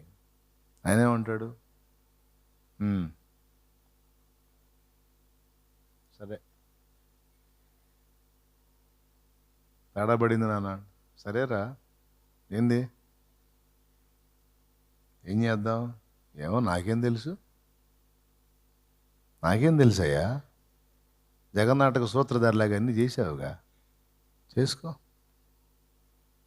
కాదులే చెప్పు నాన్న, ఏం చేద్దాం, ఏం చేసేది ఏంది నన్ను అడిగితే నాకేం తెలుసు. నీకు సలహాలు చెప్పేవాళ్ళు ఉన్నారుగా, పోయి వాళ్ళని అడిగిపోయావు. అరే నేను చెప్పాగా నీకు వద్దురా అని, చెప్పానా? అరే వినవు నా మాట, మళ్ళీ నా దగ్గరికి ఎందుకు వచ్చావురా నువ్వు? నీ కంటికి దిశాయించనుగా నేను. పో. మాట్లాడటానికి ఇష్టపడతారా తండ్రి? మండిపోయిద్ది. ఇక అలివయ్యే కొడుకే తంతాడు కూడా, చిన్నోడైతే పెట్ట బాతాడు కూడా. ఎందుకు చేశావు? వద్దన్నా ఎందుకు చేశావు? అబ్రహాముని కొట్టలేకపోయాడు. అబ్రహాం ఎంత సమస్య తెచ్చిపెట్టుకున్నాడో ఆయనకి తెలుసు, అబ్రహాంకి తెలియదు. నా బంగారు కొడుకు, నా ముద్దుల కొడుకు అన్నాడు. అందులోంచి వచ్చేవాడు తర్వాత వాడికి శత్రువు అవుతాడని తెలియదు. ఇదంతా ఆయనకి తెలుసు. ఏం కొనకొచ్చుకున్నాడో, ఏం తగలబెట్టుకున్నాడో పెద్ద ఆయనకి తెలుసు. ఈరోజు మనం వేసే అడుగుల వల్ల మనం ఏం దరిద్రాలు తెచ్చుకుంటాం ఆయనకి తెలుసు. తెలిసే వద్దురా అంటాడు, తెలిసే వద్దామా అంటాడు. మనకు నచ్చదే ఆ మాట. మనం చేసేవన్నిటికి సపోర్ట్ చేసి, నువ్వు చేయదలుచుకున్నది చేయుము, నేను నిరంతరం నీకు తోడై ఉంటాను, నువ్వు ఎట్లనన్నా ఊరేగుము, నేను నిన్ను కాయుచూ ఉంటాను, నువ్వు ఎట్లనన్నా తగలబడుము, నేను నిరంతరం నీకు సహాయకుడిని అన్నానంటే మనకు హాయిగా ఉంటుంది. అట్టుండాలి దేవుని వాక్కంట. మనం ఏం చేసినా సరే దేవుడు ఓకే అని ఎప్పుడు పచ్చజెండా చేతిలో పట్టుకొని ఇక ఊపే పనిలోనే ఉండాలా. నువ్వు వాగులో దూకుతున్నా, ఒడ్డు కింద పడుతున్నా, నువ్వు ఏ గుంటలో దూకుతున్నా, ఏ గోతిలో పడుతున్నా సరే, ప్రభా పెద్ద గుంట చూసుకున్నా ప్రభు పోయి దూకాలనుకుంటున్నా అంటే పచ్చ జెండా, పెద్ద జెండా తీసుకొని అటు తిప్పి ఇటు తిప్పి వెళ్ళిపో అనేటట్టుంటే, అబ్బా ఇది దేవుని వాక్కు, అబ్బా ఇది దేవుని కార్యం.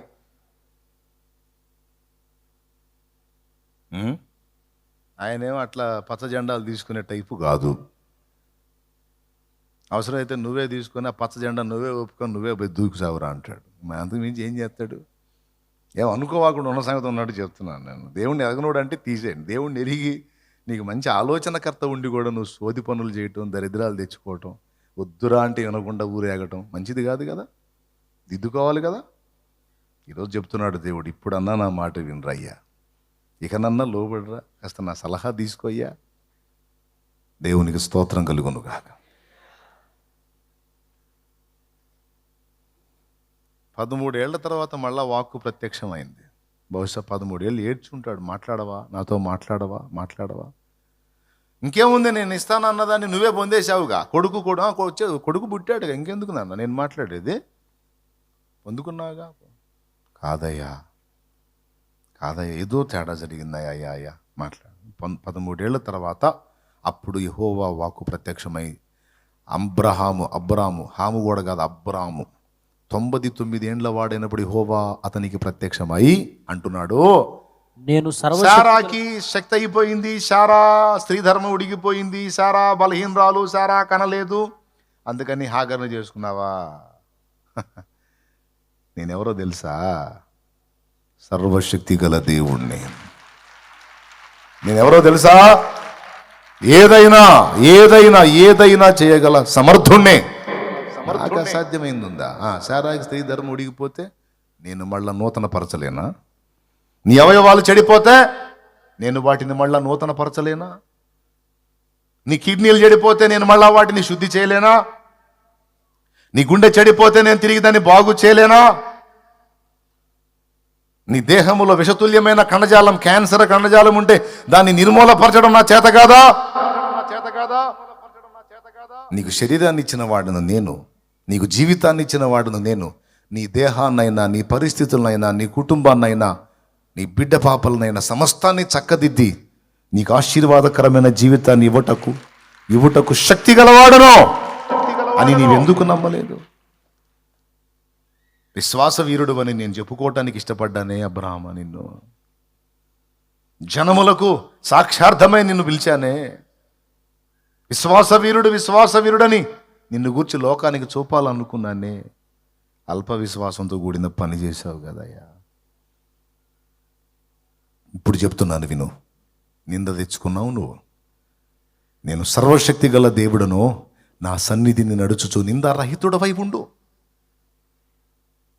అని చెప్పి ఇక వరుసగా 3 పేర్లు ఆ అధ్యాయంలో బయలుపరిచాడు. 3 పేర్లు. ఇద్దరికేమో పేర్లు మార్చాడు, ఒకటి పేరేమో అవుట్ చేశాడు. ఇక నుంచి చెప్తున్నాను నేను, నీవు అబ్రాము ఘనుడైన తండ్రి అనే పేరు కలిగి ఉన్నావు కదా. సరే, నువ్వు పశ్చాత్తాపడ్డావు, బాధపడ్డావు, నా సన్నిధిని వెతికావు, వచ్చా, లైన్లోకి వచ్చా. సరే, అయిందేదో అయిపోయింది, పోని. సరే, తప్పే చేశావు, పోని. మళ్ళీ నిన్ను ప్రేమిస్తున్నా, నీకు అందుబాటులోకి వచ్చా, ఇప్పుడైనా నేను చెప్పింది విను అని మొదలుపెట్టి అప్పుడు బ్లెస్సింగ్ ఇస్తున్నాడు. గద్దించి బ్లెస్సింగ్ ఇస్తున్నాడు. ఏమని? ఇక నుంచి నీ పేరు అబ్రామ్ అనబడదు, నిన్ను అనేక జనములకు తండ్రినిగా నియమించి తిని గనుక నీ పేరు అబ్రహాము అనబడును.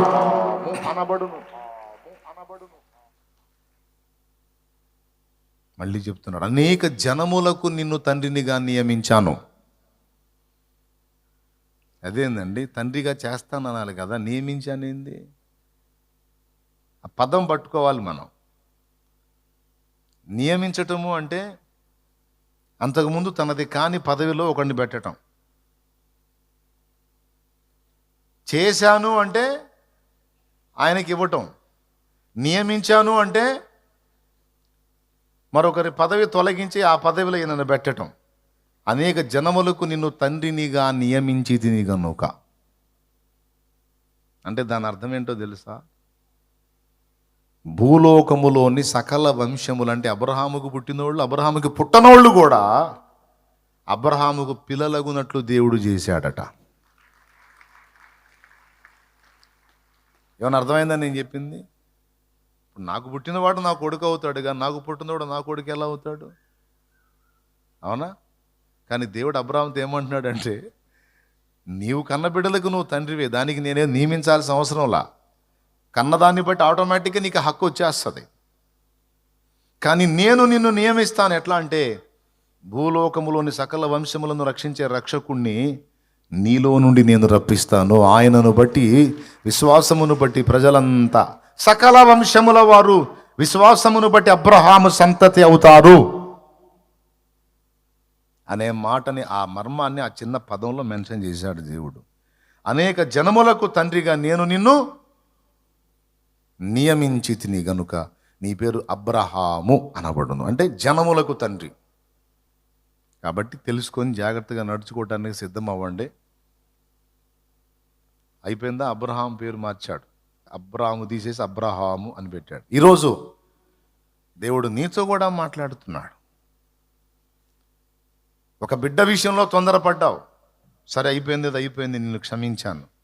ఇప్పుడు నేను చెప్తున్నాను, అనేక జనములకు నిన్ను తండ్రిగా చేస్తానన్నాడు కదా. ఈరోజు అనేక విధములైన ఆశీర్వాదములకు నిలయముగా నేను నిన్ను చేస్తాను.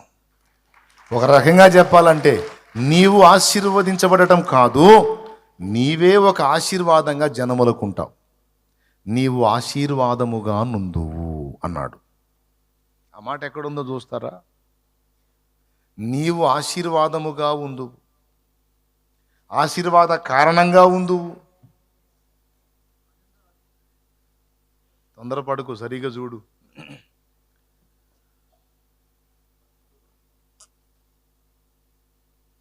ఏముంది నాన్న? 12:2 ఏముంది?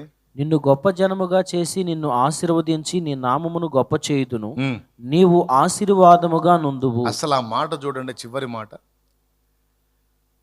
నీవు ఆశీర్వదించబడటం వేరమ్మా, నీవు ఆశీర్వదించబడటం వేరు తమ్ముడు.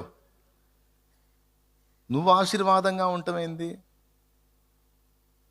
నీకు ఆశీర్వాదం రావాలని మాట మాట్లాడాలి, కానీ అసలు నువ్వే ఒక ఆశీర్వాదం అంటే అది ఎలాగా? ఇప్పుడు నన్ను రక్షణలోకి నడిపించాడు ఓ భక్తుడు. ఆ భక్తుడు నాకు దేవుడిచ్చిన ఆశీర్వాదం.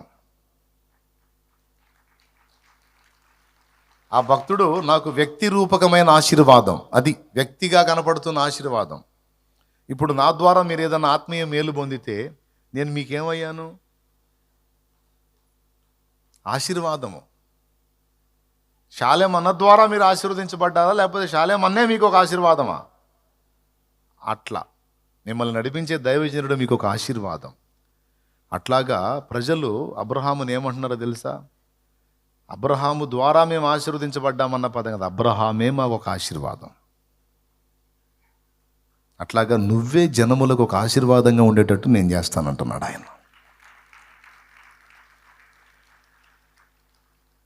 10 మందికి నువ్వు జాబ్ ఇచ్చావంటే ఆ 10 మందికి నువ్వు ఒక ఆశీర్వాదం. 10 మందికి నువ్వు ఒక దీవెన.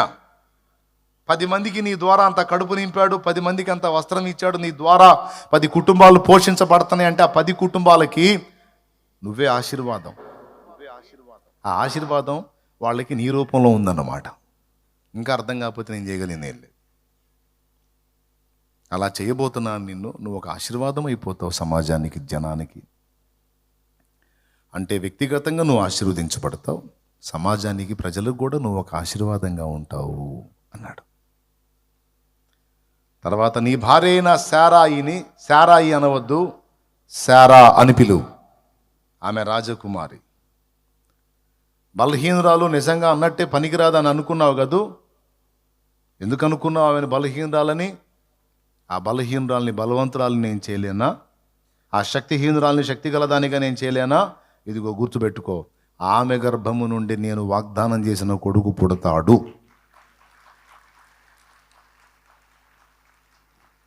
ఆ కొడుకులో నుండే యాకోబు రావాలి, ఆ యాకోబులో నుండి 12 గోత్రాలు రావాలి, ఆ 12 గోత్రాల్లో యూదా గోత్రం ఒకటి రావాలి, ఆ గోత్రంలో నుంచి నేనే రక్షకుడుగా భూమి మీదికి రావాలి.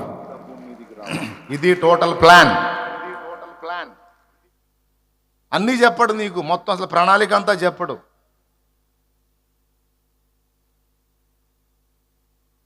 నువ్వు వినే కొద్దీ కొంచెం బయలుపరుస్తూ ఉంటాడు.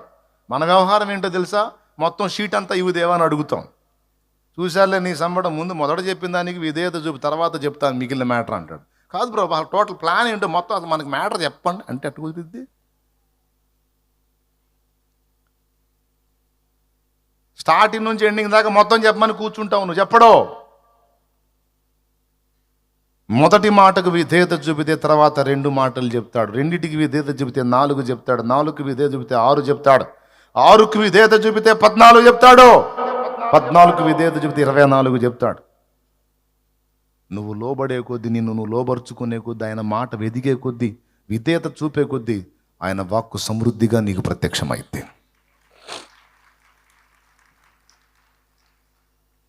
24 దగ్గరికి వచ్చావు కదా, అవిధేయత మొదలు పెట్టావనుకో, 24 14 అయింది, 14 6 అయింది, 6 3 అయింది, 3 2 అయింది, 2 1 అయింది, చివరికి మొత్తం శూన్యం అయింది. ఇంకేమైనా పై నువ్వు చెప్పుకోవటం, దేవుడు నాతో అలా మాట్లాడాడు, ఇలా మాట్లాడాడు, అప్పుడు మాట్లాడు, ఇప్పుడు మాట్లాడు. ఆయన పిత్రపై చూస్తున్నాడు, ఎప్పుడు మాట్లాడాను పనికి మళ్ళీ నేను ఎప్పుడు మాట్లాడాను పనికి మళ్ళీ తెగ చెబుతావు. దేవుడు మాట్లాడు, దేవుడు మన ఇద్దరు కనెక్షన్ కట్టే ఛానల్ అయింది కదా. ఉరుగా మాట్లాడేవలేను, నేను మాట్లాడలేదు రంబర్ నీతో, నేను మాట్లాడలేదు. దేవుడిని నేను మరి ఇంకెవడు మాట్లాడాడు నాకు తెలియదు, ఎవడిని దేవుడు అనుకుంటున్నావు నాకు తెలియదు. ఉరుక నువ్వేలే మాట్లాడింది, ఉరుకోదేవా నువ్వే మాట్లాడు. నేను మాట్లాడలేదు.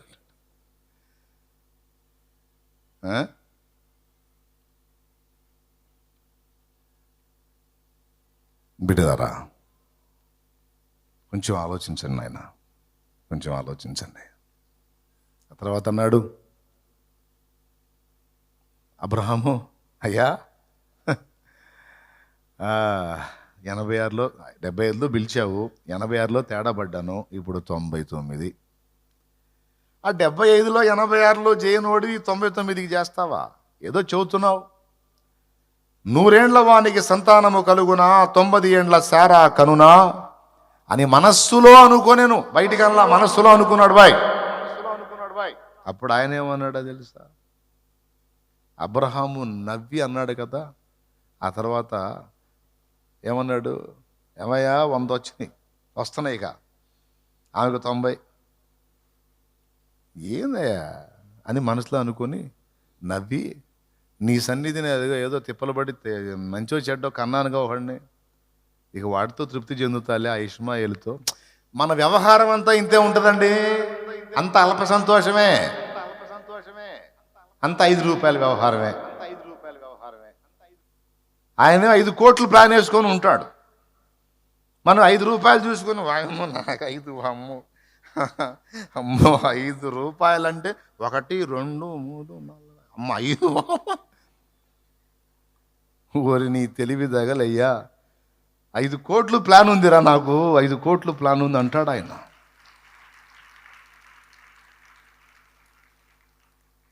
ఈ 5 రూపాయల వ్యవహారం అయిపోయిన తర్వాత 5 కోట్ల సంగతి చేస్తుంది. మరి ముందే చేస్తే అప్పుడే జాగ్రత్త పడేవాడిని.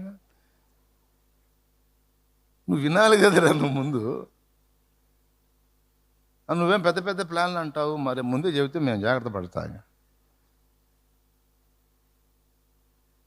తనను నమ్మిన వారికి ఆయనే కేడము, తనను నమ్మిన వారికి ఆయనే ఆశ్రయం, తనను నమ్మిన వారికి ఆయనే కేడము, తనను నమ్మిన వారికి ఆయనే ఆశ్రయం, తనకు నిజముగా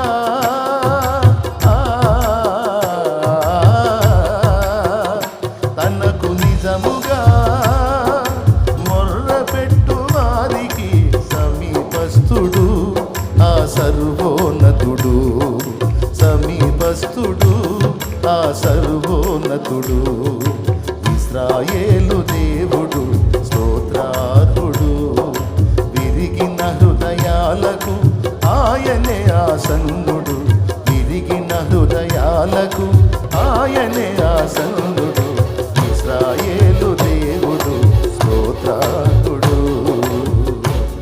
దేవునికి మహిమ.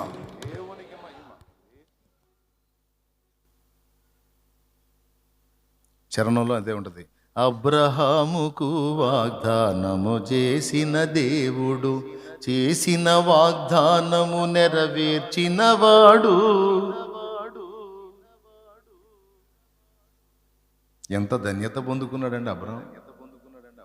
ఈరోజు విశ్వాసం, ప్రపంచ క్రైస్తవ్యం, దాదాపు ప్రపంచంలో ఇంచుమించు 60% మంది క్రైస్తవ్యం విశ్వాసాన్ని బట్టి మొత్తం ఎవరి సంతానమో తెలుసా? ముస్లిములుగా, అరబ్బులుగా పిలువబడుతున్నటువంటి ఇష్మాయిలు సంతతి అంతా కూడా అబ్రహాం సంతతే, ఇజ్రాయేలీలు అబ్రహాం సంతతే.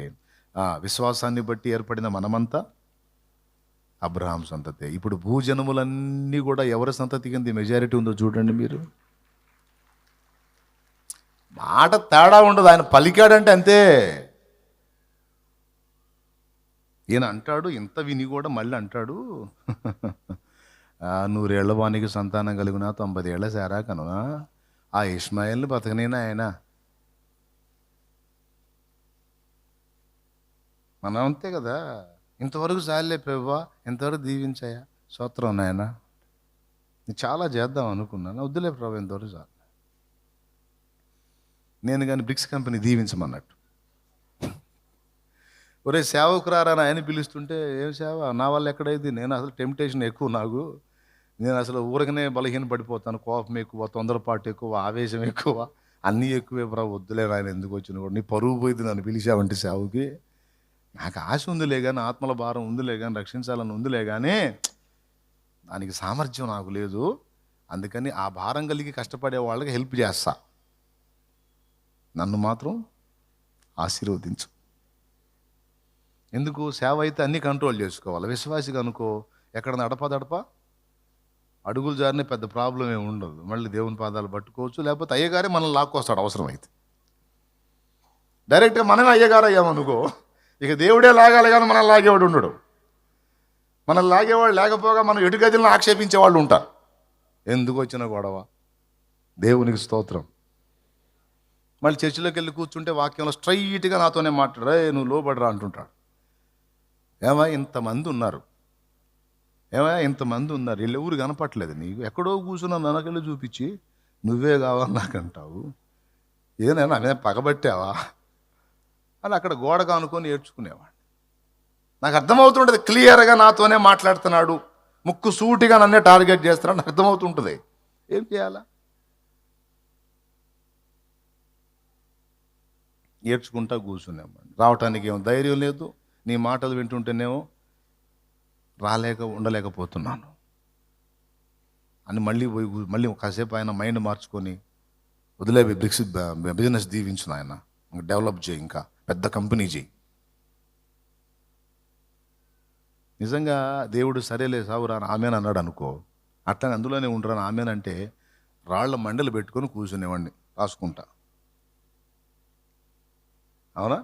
మహా అయితే ఒక 30-40 మందికి పని కల్పించేవాడినేమో. తెలివితేటలను బట్టి 4 కంపెనీలు పెడితే ఒక 100 మందికి పని కల్పించేవాడినేమో. కానీ ఆ దుమ్ము ధూళిలో కూర్చొని ఏమండి రాసుకుంటూ కూర్చునేవాడిని. ఎన్ని లోళ్ళు కొట్టారు, ఎన్ని లోళ్ళు అమ్మాం, పెట్టుబడి ఎంత అయింది, లాభం ఎంత వచ్చింది, వాళ్ళకి ఎంత ఇచ్చాం, ఇంకెంత మిగిలిందని ఈ శేషాలు వేసుకుంటూ కూర్చునేవాడిని. అవునా? ఆ రాళ్ల మండల్లో, నిర్జీవమైన రాళ్ల మండల్లో కూర్చునేవాడిని అండి. కానీ ఈరోజు సజీవ రాళ్ల మధ్య కూర్చోబెట్టాడు. సజీవమైన రాళ్ల మధ్య కూర్చోబెట్టాడు. ఈ రాళ్ళు ఏ రాళ్ళో తెలుసా? దేవుని మందిర నిర్మాణానికి వాడబడే రాళ్ళు. సజీవుడైన దేవునికి సజీవ మందిరానికి వాడబడే రాళ్ల నిర్మాణానికి నన్ను ఏర్పాటు చేశాడని ఈ ఉద్దేశం ఆయన నా ఎడల కలిగి ఉన్నాడని నాకు తెలియదు. అందుకే మొన్న చరణంలో అదే పెట్టింది. అల్పమైన వాటిని ఆశించును నా హృదయం, అధికమైన వేళ్లను దాచును నీ మంచితనం. ఏది నిన్ను కోరాలో ఎరుగదు నా వెర్రితనం, ఏది నిన్ను కోరాలో ఎరుగదు నా వెర్రితనం. ఏది నాకు కావాలో ఎంచి ఇచ్చు నీ జ్ఞానం, ఏది నాకు కావాలో ఎంచి ఇచ్చు నీ జ్ఞానం. అధికముగా చేయగలవు యేసయ్యా, నన్ను నడిపే సారథివి నీవేనయ్యా. అధికముగా చేయగలవు యేసయ్యా, నాకు చాలిన దేవుడవు నీవేనయ్యా. అడిగే వాటి కంటే ఊహించే వాటి కంటే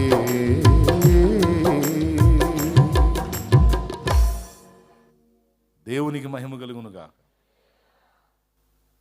ఏమంటారండి?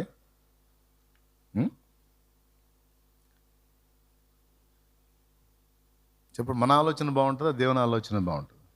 ఈయన ఏమంటాడు? నీ సన్నిధిని ఇష్మాయేల్ని బతకనే అంటాడు. ఇష్మాయేల్ ఒక్కడే ఉంటే రక్షకుడు ఎక్కడొస్తాడు? రక్షకుడు రాకపోతే ఈయన జన్మలకు తండ్రి ఎట్టవుతాడు? అసలు ఈయన ఎలా ఆశీర్వాద కారణం అవుతాడు?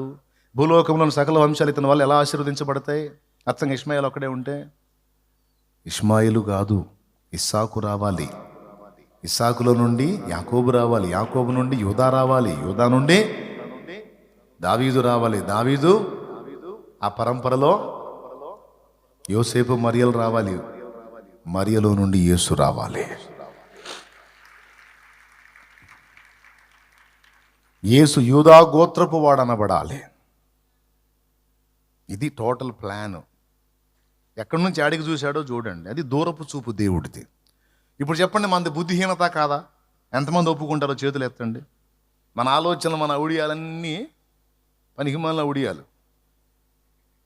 ఐడియా అని మనం ఫీల్ అవుతాం, కానీ దేవుడు అంటాడు నీది ఐడియా కాదురా ఔడియా. అంతే. నీ ఔడియా నీకు బెడిసి కొట్టి తాగురా అనుకుంటాడు. ఎంత లాంగ్ చూస్తాడో చూడండి ఆయన. ఎప్పటికెప్పటికి స్కెచ్ గీస్తాడో చూడండి. అందుకే చెప్తున్నాడు, నేను నీకు ఒక ఆలోచన చెప్పానంటే అది దీర్ఘకాలము నీకు భవిష్యత్తు, ఆశీర్వాదకరమైన భవిష్యత్తు, శుభకరమైన భవిష్యత్తు, దీవెనకరమైన భవిష్యత్తు. నా మాట విన్నానా? నువ్వు కాళ్ళ ముందు చూడవాకరా, నేను చేస్తాను కదా, బెస్ట్ ఫ్యూచర్ ఇస్తాను నేను. నీ కాళ్ళ ముందు చూసి ఎగిరిపడతావు కదా, కొంచెం ఓపిక పట్టు, నేను చేస్తాను కదా, చూడు. ఆ ఓపిక పట్టలేకే సమస్య తెచ్చు. ఇంత చేసి మళ్ళీ ఇష్మాయేల్ని బతకని అంటాడు. ఆయన ఏమన్నాడు తెలుసా? ఆ కన్నావలే ఇష్మాయేలుని, ఇష్మాయేలుని నిన్ను దీవిస్తాను, కానీ నేను అనుకున్న వాడిని కూడా నీకు పుట్టిస్తానని ఇస్సాకును గుర్చి వాగ్దానం చేసింది. ఆ రోజు అన్నాడు, ఇన్నాళ్ళు నీకు పేరు చెప్పలేదు కదా, ఇప్పుడు చెప్తున్నాను. నువ్వు నవ్వావు. 18లో నీ భార్య నవ్వింది, 17లో నువ్వు నవ్వావు. ఈ వయసులో మీకు అబ్బాయి పుట్టాడంటే జనం నవ్వుతారు. కాబట్టి టోటల్గా మీకు పుట్టేవాడి పేరు నవ్వు అన్నాడు. ఇస్సాకు అనే మాటకు అర్థం నవ్వు. దేవునికి స్తోత్రం. అర్థమైందా? జనాలకు నవ్వేమో కానీ ఇన్నాళ్ళు నీ భార్య అయిన శారా ఏడుపుతో ఉంది కనుక ఆమె నోట కూడా నేను నవ్వు పుట్టిస్తాను. నవ్వు నవ్వు నోట నవ్వు పుట్టిస్తాను. ఎప్పుడు పుట్టిద్ది నవ్వు? కడుపు నుంచి నవ్వు పుట్టినప్పుడు నోట నవ్వు వచ్చింది. ఇస్సాకు ఇష్మాయేల్ లాంటోడు కాదు, విధేయుడైన కుమారుడు, మాట వినే కుమారుడు, నువ్వు చెప్పినట్టు చేసే కుమారుడు. అబ్రహాం తీసుకెళ్లి ఆదికాండం 22లో బలివ్వబోయింది ఇస్సాకుని. దేవునికి స్తోత్రం. 18-19 ఏళ్ళ వయసోడండి ఇస్సాకు. కట్టెల మోపు మోసి కొండ ఎక్కాడంటే ఎంత వయసు ఉంటుంది? కనీసం 14-15 ఏళ్ళు ఉండవా? ఆ వయసోడిని తీసుకెళ్ళి నా కాళ్ళు దగ్గర పెట్టని బలి పశువుల కాళ్ళు చేతులు వెనక్కి పెట్టి కట్టేస్తా ఉంటే ఎవరు కట్టించుకుంటారండి? ముసలోడికి ఏదో మైండ్ పోయినట్టుంది, పెద్ద వయసు వచ్చి ఏది నా కాళ్ళు కట్టేస్తున్నాడు ఏదైనా లాగి డొక్కలో ఒక తన్నుదని పరారయ్యేవాళ్ళు. కానీ ఈసా కదల్లా. చేతులు నానా అంటే చేతులు ఇచ్చాడు, కాళ్ళ దగ్గరికి పెట్టినానంటే కాళ్ళ దగ్గరికి పెట్టాడు, తాడుతో కట్టేస్తాడు. కట్టి అలా కొడుకుని తీసి బలిపీఠం మీద పెడితే కదలకుండా ఉన్నాడు.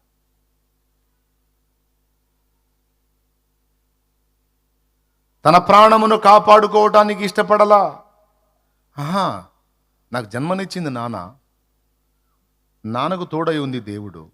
బహుశా దేవుడు నన్ను కోరినప్పుడు నాన్న నాకు జన్మనిచ్చి నాకు రక్షకుడై ఉండాల్సిన నాన్న నన్ను బలి చేయడానికి ఇష్టపడినప్పుడు అంతకంటే భాగ్యం ఏముంది? నాన్న కోరితే బలి అయిపోతాను, దేవుడు ఇష్టపడితే దేవుని కోసం ఏమన్నా అయిపోతాను అనే మనసుతో విధేయత చూపి మౌనంగా ఉన్నాడు. కేకలేలా మొత్తుకోలా, కత్తెత్తాడు అబ్రాం. అప్పుడు దేవుని వాక్కు ప్రత్యక్ష, అబ్రామా అబ్రామా ఆ చిన్నవాని మీద చెయ్యి వేయవద్దు,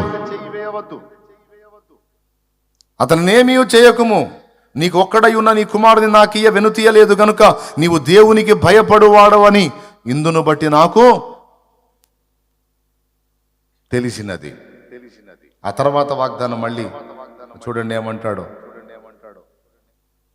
అప్పుడు అబ్రహాము కన్నులెత్తి చూడగా బలిపీఠం మీద 10 కొమ్ములు తగులుకున్న పొట్టేలను తీసుకొచ్చి బలి ఇచ్చాడు. ఆ తర్వాత 14 చదువున్నానా? అబ్రహాము ఆ చోటికి యెహోవా ఈరే అని పేరు పెట్టెను. 15వ వచనం చదువునానా? నీవు నీకు ఒక్కడే అయ్యున్న నీ కుమారుని ఇయ్య వెనుక తీయక ఈ కార్యము చేసినందున నేను నిన్ను ఆశీర్వదించి ఆకాశ నక్షత్రముల వలెను సముద్ర తీరమందలి ఇసుక వలెను నీ సంతానమును నిశ్చయముగా విస్తరింప చేయుదును. నీ సంతతి వారు తమ శత్రువుల గవిని స్వాధీనపరుచుకుందురు. హల్లెలూయా. ఇక్కడ అబ్రహాము చేయబోయిన కార్యము వెనక ఇస్సాకు విధేయత కూడా ఉంది. ఎవరి విధేయత? ఇస్సాకు విధేయుడై బలియాగమాయను, వాగ్దానాన్ని బట్టి మృతుడై లేచెను. ఇస్సాకు విధేయుడై బలియాగమాయను, వాగ్దానాన్ని బట్టి మృతుడై లేచెను. ఇస్సాకుకు చాలిన దేవుడు నీవేనయ్యా, ఇస్సాకుకు చాలిన దేవుడు నీవేనయ్యా. అబ్రహాము దేవుడా, ఇస్సాకు దేవుడా, యాకోబు దేవుడా, నాకు చాలిన దేవుడా, యేసయ్యా నా యేసయ్యా, యేసయ్యా నా యేసయ్యా. హల్లెలూయా. ఆ విధేయుడైన కుమారుణ్ణి బట్టి రక్షకుడు మనందరికీ అందుబాటులోకి వచ్చాడు. పిల్లరా, అబ్రహాం సంగతి ఎందుకు చెప్పానంటే 13 ఏళ్ళు మాట్లాడలా, చెప్పిన మాట విననందుకు. ఇశ్రాయేలుకి యెహోవా వాక్కు ఎందుకు అరుదుగా ప్రత్యక్షమైందంటే వాక్కు వినలేదు, లోబడలేదు, దేవునికి అందుబాటులోకి రాలేదు. సమూయేలు అందుబాటులోకి వచ్చాడు, దేవునికి అందుబాటులోకి వచ్చాడు. దేవుని మందసం ఉన్న ప్రదేశంలో పండుకున్నాడు, దేవుని పాదాల దగ్గరే పండుకున్నాడు, దేవుని సన్నిధిలో కాచుకున్నాడు. ఏమండి, ఆ పసిపిల్లవాడిని ఒక్కసారి ఆలోచించండి. అమ్మ ఉంది కానీ అమ్మ దూరమైంది, నాన్న ఉన్నాడు కానీ దూరమయ్యాడు. తనకు కొత్త పరిచయాలు అందరూ. అక్కడ దేవుడే, అమ్మ చెప్పింది కదా దేవుడే అని, సరే అని అక్కడ ఉన్నాడు. ఆ పసివాడి హృదయంలో అమ్మ గుర్తురాదా, నాన్న గుర్తురాడా, ఆ పిల్లతనంలో తన తోటి వాళ్ళు గుర్తురారా? అందరినీ వదిలేసుకొని ఒంటరిగా ఉన్నాడు. దేవుని కనికరం ఆ చిన్నవాని మీదకి వచ్చింది. ఒరే ఒరే ఒరే, నా సన్నిధిని చిరుదీపం వీడు, ఈ చిన్నవాడే పర్వాలేదు, వాడి వయసుతో నాకేంది, వానినే నేను ప్రవక్తగా చేస్తా.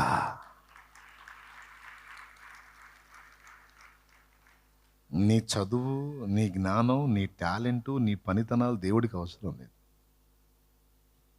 నీకు లేవా పర్వాలేదు, దేవునికి అందుబాటులోకి వెళ్ళు. నువ్వు అవసరమైతే నీకు లేనివి అవసరమైనవి నీకు ఇచ్చి నిన్ను ఆశీర్వదించి నిన్ను నింపి వాడుకుంటాడు. ఆమె చేశాడు కదా సమూయేలుకి అట్లా, ఇర్మియాకి అట్లా చేశాడు కదా. బాలుడైన దావీదు చేత గొల్యాతును కూల్చి, ఇశ్రాయేలు సైన్యంలో కొమ్ములు తిరిగిన మొనగాళ్ళు ఎవడు చేయలేని పని ఆ పిల్లోడి చేత జయించి తర్వాత అతన్ని ఇశ్రాయేలుకు రాజుని చేశాడు కదా. సౌలు ఏమన్నాడు దావీదుని చూసి, నువ్వు బాలుడు నాన్న, వాడెక్కడ నువ్వెక్కడ, వాడి మీదకి పోతానంటున్నావేంటి? సార్ నేను బాలుడినే కావచ్చు సార్, కానీ నన్ను పిలిచిన వాడు నాకు తోడైనవాడు బాలుడు కాదు సార్. ఆయన బాలుడు కాదు సార్, ఆయన సంవత్సరములకు మితి లేదు సార్, కాలాతీతుడు నాకు తోడై ఉన్నాడు సార్. మీరు నా వయసును చూస్తున్నారు కానీ నాకు తోడై ఉండి నన్ను పిలిచిన వాని వయసు చూడట్లా. మీరు నా బలం చూస్తున్నారు కానీ నన్ను పిలిచిన వాని బలం చూడట్లా. నేను బలహీనుడినే, గొర్రెలు కాసి ఎండకెండి వాన తడిచి ఉన్నా నేను, కానీ నన్ను పిలిచిన వాడు మహాబలుడు సార్.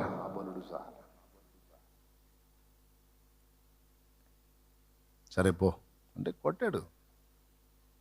ఏం తీసుకొని పోయాడా? ఆ గొర్రెలు కాసేటప్పుడు ఒడిశాల్లో రాయి పెట్టి ఆ పశువుల్ని కొట్టేది ఏదైతే ఉంటుందో ఆ క్రూర మృగాల్ని, అది తీసుకొని పోయి గొల్యాతు గారిని కూల్చాడు. కత్తులో లేవు కట్టారులే, వాడి కత్తితో వాడినే వినం చేశాడు. ఇక్కడ నీ టాలెంట్లు, నీ తలాంతులు, నీ నీ చదువులు ఏమండి, ఒక్కొక్కటి మిడిసిపడతా ఉంటాడు. నేను అంత చదివా ఎంత చదివా అని. ఏం చేసేవారు ఎంత చదివంటే వాడికి ఇంక రెండోది ఏం లేదు. సక్కనమ్మ ఎందుకు పుట్టావంటే సక్కన వాళ్ళని చూసి ఎక్కిరించడానికి పుట్టాను అందంట. వీడు ఎదుటి వాళ్ళని పాయింట్అవుట్ చేయడానికి తప్ప, వాడు అతిశయపడటానికి తప్ప, ఇట్లాంటి వాళ్ళు ఏం చేయగలిగారండి దేవుని కోసం?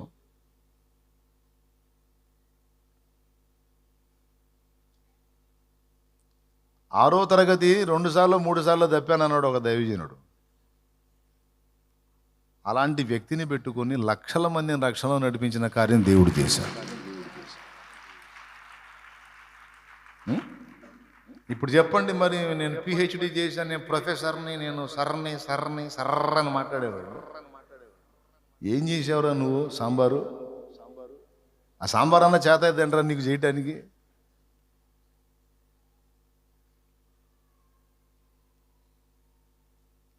వాళ్ళకేం తెలుసు, వీళ్ళకేం తెలుసు, మొత్తం నాకే తెలుసు అని ఎచ్చులు పట్టాను తప్ప ఎందుకు పనికి వచ్చాడు ఒక్కొక్కడు? అది కాదు కదా. నా దేవుడు 2 చూస్తాడు. వినండి, ఫైనల్ ముగింపు. టైం లేదు, విశాలంగా మాట్లాడకూడదు. మళ్ళీ 2వ ఆరాధన మీకే, మీరు శుభ్రంగా బైబిల్ సంఖ్యలో పెట్టి పొలోమని పోతారు. మళ్ళీ నేను రావద్దు.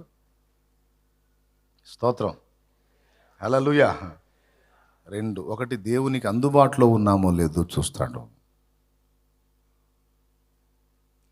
చిన్నోడైనా పెద్దోడైనా అక్షర జ్ఞానం ఉన్నా, కనీసపు అవగాహన ఉంటే ఆ ఉన్నవాడిని కనీసం సువార్థికుడుగానన్నా వాడుకుంటాడు. కాస్త బైబిల్ చదివే నాలెడ్జ్ ఉంటే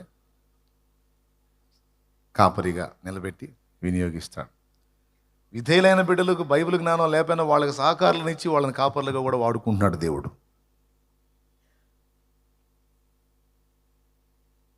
ఆయనకి సమస్తం సాధ్యమే. 2 చూస్తాడు అన్న. మొట్టమొదటిది అందుబాటులో ఉండటం, 2వది చెప్పిన మాట విని అనుసరించే మనస్సు కలిగి ఉన్నవాడెవడో చూస్తాడు. సమూయేలు దేవుణ్ణి ఎరగలేదు. వాళ్ళ అమ్మ చెప్పింది, ఇటు పక్క దైవజనుడు చెప్పాడు. నాకు అర్థం కాదు, ఈ ఒక్క మొక్క నాకు మీరే చెప్పాలి. పైన ఏమన్నాడు? యెహోవాకు పరిచర్య చేస్తున్నాడు అన్నాడు. ఇక ముగింపు, బైబిల్ మూసేస్తాను నేను మీకు ఇబ్బంది లేకుండా. ఓకే, అంటే మీ మనశ్శాంతి కోసం ఇంక అయిపోయింది అని మీకు తృప్తి చెందడానికి. అయిపోయింది అంటే ఆనందం కదా మనకి, అమ్మయ్య ఇంటికి వెళ్ళొచ్చు. అందుకని చెప్తున్నాను. పరిచర్య ఏమో యెహోవాకు చేస్తున్నాడు, యెహోవాని ఎరక్కుండినేంది. మరి వాళ్ళ అమ్మ ఎవరి గురించి చెప్పింది? వాళ్ళ అమ్మ యెహోవా గురించి చెప్పకపోతే అక్కడ వచ్చి దేవుని మందిరంలో ఎందుకుంటాడు బాలుడైన సమూయేలు? దైవజనుడైన ఏలీతో ఉన్నాడు, మరి ఏలీ చెప్తా ఉంటాడు కదా దేవుని గురించిన ముచ్చట్లో. కానీ లేఖనం ఏం చెప్పింది? బాలుడైన సమూయేలు యెహోవాను ఎరుగకుండెను అని ఉంది. చూస్తావా వచనం? మళ్ళీ ఒక్కసారి అండర్లైన్ చేయి. ఆ ఒక్క మాటలోనే ఉంది వ్యవహారం, చాలా విషయం. దాన్ని ఒక్క ముక్కలో చెప్పి నీకు నేను మాయమవుతాను. 3వ అధ్యాయం 7వ వచనం. సమూయేలు అప్పటికి యెహోవాను ఎరుగకుండెను, యెహోవా వాక్కు అతనికి ఇంకా ప్రత్యక్షము కాలేదు. దేవునికి స్తోత్రం. దాని అర్థం ఏంటంటే, యెహోవాను గూర్చిన వార్త వినటం వేరు, యెహోవాను వ్యక్తిగతంగా ఎరిగి ఉండటం వేరు. అర్థమైందా? నేను చెప్పగా మీరు 100 మాటలు వినొచ్చు దేవుడి గురించి, ఆహా ఓహో అనొచ్చు. తమ్ముడు అయిపోయింది వినో. దేవుడి గురించి నేను చెప్పినా లేకపోతే నీకు ఇంకా ఎవరైనా చెప్పినా, చెప్పగా వినటం వేరు, వ్యక్తిగతంగా నువ్వుగా దేవుణ్ణి ఎరిగి ఉండటం, దేవుణ్ణి కలుసుకోవటం, దేవుణ్ణి తెలుసుకోవటం వేరు. ఆ మెట్టుకు రమ్మని పిలుస్తున్నా మిమ్మల్ని అందరినీ ఆ మెట్టుకు రమ్మని పిలుస్తున్నా నేను. అది నా ఆశ. ఏబు కూడా అదే పలికాడు, నిన్ను గూర్చి ఒకప్పుడు విన్నాను, ఇప్పుడు వ్యక్తిగతంగా నిన్ను కలుసుకున్నాను, నిన్ను తెలుసుకున్నాను. నీవు సమస్తము చేయగలవని నాకు అర్థమైపోయింది. ఎందుకంటే నేను నీతో కలుసుకున్నాను, నువ్వు నాతో కలుసుకున్నావు, మనం మాట్లాడుకున్నావు. ఇప్పుడు నువ్వు నాకు అర్థమయ్యావు నాయన, కొంత అర్థమయ్యావు. ఇప్పుడు నీతో నాకు వ్యక్తిగత అనుబంధం ఏర్పడింది నాయన. కాబట్టి ఇప్పుడు నాకు అర్థమైంది, నేనేందో నాకు అర్థమైంది. ఎప్పుడు అర్థమైంది? నువ్వేందో నాకు అర్థమైనప్పుడు నేనేందో నాకు అర్థమైంది. నువ్వేందో నాకు అర్థమైనప్పుడు నేనేందో నాకు అర్థమైంది. అంటే నువ్వు అర్థం కానప్పుడు నాకు నేను అర్థం కాల. అబ్బో నేను గొప్పవాడిని అనుకున్నా, ఎందుకంటే అప్పుడు నువ్వు అర్థం కాల. ఇప్పుడు నువ్వు అర్థమయ్యావు, అప్పుడు నేను తేడా అని నాకు అర్థమైంది. కాబట్టి నన్ను నేను అసహించుకొని బూడిదలోను ధూళిలోను పడి పశ్చాత్తాపడుతున్నాను అన్నాడు. ఆ మాట అన్న తర్వాత దేవుడిని వాక్యం ఏముందో తెలుసా? యెహోవా ఏబును 2 ఆశీర్వదించును అని ఉంది. యెహోవాను ఎరుగడు, వ్యక్తిగతంగా చెప్పిన వాక్యం విన్నాడు, చెప్పిన మాటలు విన్నాడు, దైవజనుడితో సహవాసం చేసి ప్రసంగం విన్నాడు. అమ్మతో ఉన్నప్పుడు మన దేవుడు నాయన పరాక్రమశాలి, అలాంటి వాడు ఇలాంటి వాడు అంటే అవునా అమ్మా అని ఆ పసికందుగా పాలు తాగే పొజిషన్లో అమ్మ పాలతో పాటు ఆత్మీయ పాలు, ఆత్మీయ పాఠాలు కూడా నేర్పింది. ఏమండి వినండి, పాఠములుగా దేవుని మాటలు వినటం వేరు, వ్యక్తిగతంగా మనం దేవుణ్ణి అనుభవించటం వేరండి. పాఠం విని ఈత కొడితే వచ్చిద్దా? పాఠం విని ఈత కొడితే వచ్చిద్దా పెద్దోడా? దూకుదాం, బావి చూసుకొని దూకుదామా? పాఠం నేను రాసిస్తాను నీకు. ఏమని? మొదటిగా లోతైన నీళ్లను చూసుకొనవలెను, ఈత కొట్టడం ఎలా అనే టైటిల్ పెట్టి నేను మ్యాటర్ చెప్తా. మొదటిగా నీటిలోనికి దూకవలెను, దూకిన వెంటనే మొదట కాళ్ళు పిదప చేతులు ఆడించవలెను. అది ఎలాగనగా 2 కాళ్ళు ఒకటి పైకి కిందకి అనుచుండవలెను నిర్విరామముగా, చేతులతో పొట్ట కిందికి నీరు ప్రక్కకు నెట్టుచుండవలెను, ఈ షేపులో తిప్పుచుండవలెను అని నేను రాసిస్తాను. నీకు అది చదువుకొని బావిలో దూకు. బావిలోకి దూకి మొదట నీళ్ళలోకి దూకవలెను, టపామని దూకావు. తర్వాత ఏమి చేయవలెను అంటే బావి అంటది ఇప్పుడు నువ్వు కిందికి మునగవలెను అంట. దేవునికి స్తోత్రం కలుగునుగా. హలో, ఇప్పుడు ఏమి చేయవాలి అన్నదాకుంటుందా? పొయ్యి వస్తావు అడుక్కల్లా.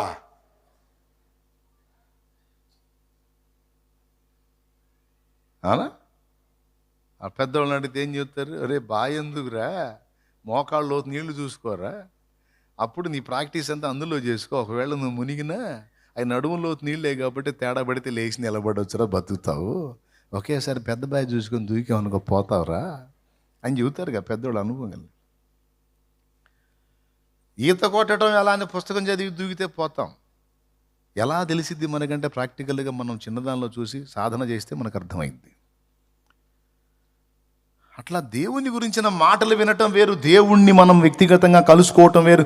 ఈ నూతన సంవత్సర శుభారంభంలో రెండంతల మేలు నీకు చేయునట్లు, నూతన క్రియలు నీ జీవితంలో జరుగునట్లు నా సోదరి సోదరుడా, నువ్వు దేవునితో వ్యక్తిగతంగా కలుసుకోవటం అనేది ఈ సంవత్సరపు ఆరంభంలో జరగాలి. ఇంతకు ముందు కలిసినట్టు కాదు, ఇంతకు ముందు తెలిసినట్టు కాదు, మరి వినూత్నంగా నువ్వు ఈ సంవత్సరం ఆరంభం నుంచే దేవుణ్ణి కలుసుకోవటం మొదలు పెట్టాలి. నేను కూడా దేవుణ్ణి వినూత్నంగా మళ్ళా కలుసుకోవటం మొదలు పెట్టాలి. ఒక్కసారిగా నీకు మొత్తం అర్థం కాదు ఆయన గురించి. నువ్వు అందుబాటులోకి వెళ్ళే కొద్దీ ఒక్కొక్కటి నీకు చెప్తూ ఉంటాడు, చూపిస్తూ ఉంటాడు.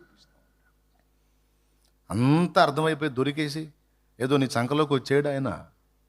గుర్తుపెట్టుకు, ఎల్లప్పుడూ నువ్వు ఆయన సంఖలో ఉంటావు కానీ నీ సంఖలోకి రాడు ఆయన. అర్థమైందా? ఎత్తేసుకున్నాను, మొత్తం దొరికేశాడు దేవుడు, సంఖను ఎట్టేసుకున్నాను అంటానికి లేదు నాన్న. ఎప్పటికీ నువ్వు ఆయన సంఖను ఉంటావు, ఆయన నీ సంఖలోకి రాడు. అందుబాటులోకి వెళ్ళే కొద్దీ చెప్తా ఉంటాడు, నేర్పుతూ ఉంటాడు. వినేవాడికి విధేయత చూపేవాడికి వాక్ వస్తూ ఉంటుంది, దేవుని వాక్. అశ్రద్ధ చేసిన వానికి వచ్చే వాక్ ఆగిపోయింది. ఎవరిని దేవుడు వాడుకుంటాడు? బాలున్నా, నడి వయసున్నా, ముసలాడినా, లేకపోతే ఎవరిని వస్తుండే ఎవరిని వాడుకుంటాడు? పిల్లవాడైనా సరే అందుబాటులో ఉంటే వానిని ప్రవక్తగా వాడుకుంటాడు దేవుడు. ముసలివాడైనా సరే, దేవా ఇదిగో నీ దాసుడను దాసురాలని అందుబాటులోకి వెళితే వారిని వాడుకుంటాడు అవసరమైతే. ముసలివాడు మోషే 80 ఏళ్ళు అయిపోయిందని రాసుకున్నాడు. ఏంది అయిపోయింది? ఇంకా 40 ఏళ్ళు ఉంది రా అన్నాడు. ఏం 40 సార్? 40కి నేను వచ్చాను మిథ్యాను, 40 ఏళ్ళు అయింది, మొత్తం 80 అయిపోయింది, ఇంకా 40 ఏంటంటే అవసరమైతే 80 అయినా నేను పొడిగిస్తా, రావాను, నీకేంది, నేను వాడుకుంటా. యౌవనంబు పక్షిరాజు యౌవనంబు వలెనే క్రోత, యౌవనంబు పక్షిరాజు యౌవనంబు వలెనే క్రోత, యౌవనంబై వెలయునట్లుగా మేలిచ్చి నీదు భావమున్ సంతుష్టిపరచునుగా. ఆ కారణము చే దేవ సంస్తుతి చెయ్యవే మనసా. ఇంకలేండి.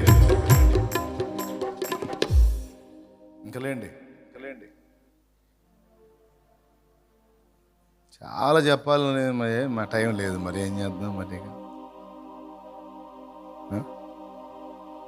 టైం లేకపోయి మరి ఏం చేద్దాం?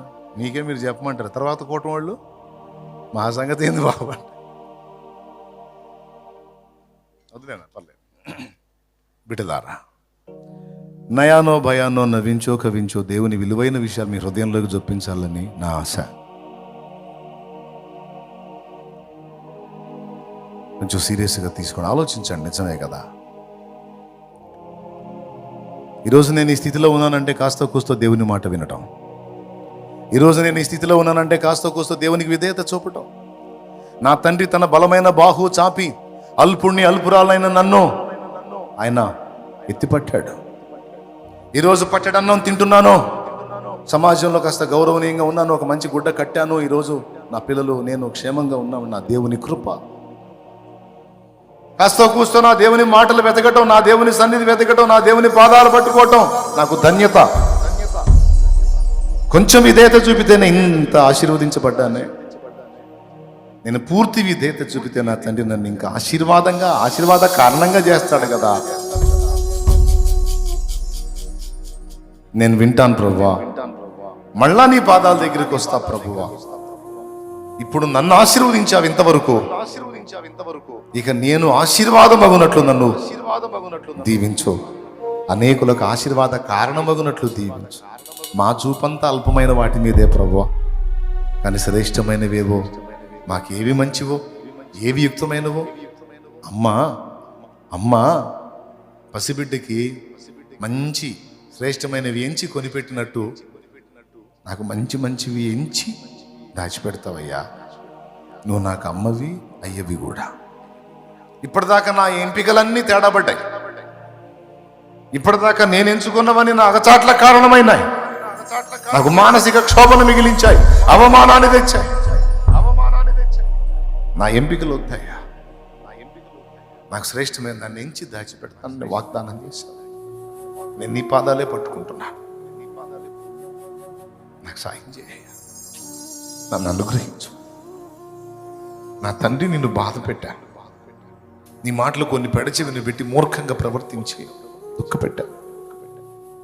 నీ మాట విధేయత చూపినంత వరకు బాగానే ఉన్నాను. లోకాశల్లో పడి పాడైపోయా.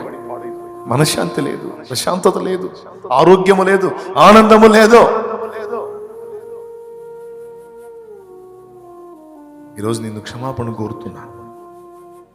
సమయంలో నీ సన్నిధిని వెతికినట్టు నేను వెతుకుతాను. నిజమే ప్రభు, నిన్ను కూర్చున్న మాటలు విన్నాను కానీ వ్యక్తిగతంగా నిన్ను కలుసుకోలేకపోయాను. యెహోవాకే పరిచర్య చేస్తున్న సమయాలు యెహోవాని ఎరగలేదంటే వ్యక్తిగతంగా కలవలేదు, నీతో ఫ్రెండ్షిప్ చేయలేదు. ఆ తర్వాత ఏలి చెప్పిన తర్వాత నీతో సహవాసం మొదలుపెట్టాడు. మన జీవితం ముగిసేంత వరకు నీ మాట వింటానే ఉన్నాడు. ఒక్కసారి కూడా విధేయత చూపలేదు. చివరి శ్వాస విడిచేటప్పుడు కూడా నీ మాట వింటానే ఉన్నాడు. నాకు ఆ ధన్యత కావాలి, నీ స్వరం కావాలి, నీ స్వరం కావాలి. నన్ను అనుగ్రహించు ప్రభు. తెలిసి తెలియని అవిధేతలు క్షమించు ప్రభు. సొంత ఆలోచనలు చేసి స్వబుద్ధిని ఉపయోగించుకొని దరిద్రత తెచ్చుకున్నాను. ఇంకొద్దయ్యా, ఈ 2026 శుభారంభం జనవరి 4వ దినమందు తీర్మానం చేసుకుంటున్నాను. ఇక నా స్వబుద్ధిని అనుసరించి నేను నడవను, ఇక నా స్వబుద్ధిని అనుసరించి నేను ప్రవర్తించను. నీ పాదాలనే వెతుకుతాను, నీ సన్నిధిని వెతుకుతాను, నీ స్వరమును వెతుకుతాను. నాకు ఎంచి ఇవ్వయ్యా, నన్ను ఆశీర్వాదకరంగా చేయయ్యా అని దేవుని పాదాలు పట్టుకుందామా? ఈ ప్రార్థన నువ్వు దేవుని దగ్గర ఉంచు. కన్నీళ్లతో అడుగు, దేవుణ్ణి బాధ పెట్టాను క్షమించు. మాట వినని మూర్ఖపు కుమారుణ్ణి కుమార్తెను క్షమించు. నీకు అందుబాటులో ఉంటే వాడుకుంటా. ఆ రోజు ఇశ్రాయేలు సర్వ సమాజంలో చాలా మంది వ్యక్తులు ఉన్నారు, కానీ నీ సన్నిధిని దీపం లాంటి వాళ్ళు ఒక్కళ్ళు కూడా లేరు. పనికి వస్తారు అనుకున్న వాళ్ళు పనికి మాలిన వాళ్ళైతే, దైవజనుడు ముసలివాడైతే, అయ్యో మందిరంలో దీపము ఆరిపోకమును మిణుకు మిణుకు మిణుకు మిణుకు మిణుకు మిణుకు మిణుకు అంటూ వెలిగింది ఒక చిరు దీపము. ఆ దీపం పేరు సమూయేలు. ఆ దీపాన్ని జ్వాలాగ్నిగా మార్చి 2 రాజులను ప్రతిష్ఠించేటువంటి యోధుడైన ప్రవక్తగా మార్చి పడేశావు. నీకు స్తోత్రము, స్తోత్రము, స్తోత్రం. సమూయేలు జన్మ చరితార్థం చేసి 2 గ్రంథములు సమూయేలు పేరు మీద వచ్చేటట్టు చేశావు. తల్లి అయిన హన్నా జన్మ చరితార్థం చేశావు. మా తండ్రి, మా బిడ్డలు కూడా నీ సన్నిధిని జ్యోతులై ప్రకాశించున్నట్లు నేనును, నా బిడ్డలను, నా శరీర బిడ్డలు, ఆత్మీయ బిడ్డలు అందరూ కూడా నీ సన్నిధిని జ్యోతులై ప్రకాశించున్నట్లు మమ్మలను కూడా వెలిగించున్నాయన్న. వెలిగించు, వెలిగించు, వెలిగించు. ఈ ఆదివారం వేళ, ఈ నూతన సంవత్సర శుభారంభంలో సంతోష సమయంలో ఒక హెచ్చరిక ఇచ్చావు, ఒక వాగ్దానం కూడా ఇచ్చావు. గడిచిన సంవత్సరాల్లో ఎన్నడూ కని విని ఎరుగనటువంటి ఆశీర్వాదకరమైన అనుభవాలు ఈ సంవత్సరం నుంచి నీ జీవితంలో నేను ప్రారంభించి నీ ఎడల గొప్ప కార్యములు చేసి నిన్ను ఆశీర్వాద కారణముగా చేతును అని నాతో మాట్లాడావు. నువ్వు గ్రహింపలేని గొప్ప కార్యాలు నీ ఎడల చేయబోతున్నాను. నీవు గ్రహింపలేని గొప్ప సంగతులు నీకు చెప్పబోతున్నాను. నిన్నే ఒక ఆశీర్వాదంగా జనము చెప్పుకునేటట్టు నేను చేయబోతున్నాను అని నాతో మాట్లాడావు, మాతో మాట్లాడావు. మమ్మల్ని అనుగ్రహించు, కృప చూపు. కృతజ్ఞతలు చెల్లిస్తూ యేసు నామములో నిన్ను మహిమపరచుకుంటున్నాం తండ్రి. ఆమేన్.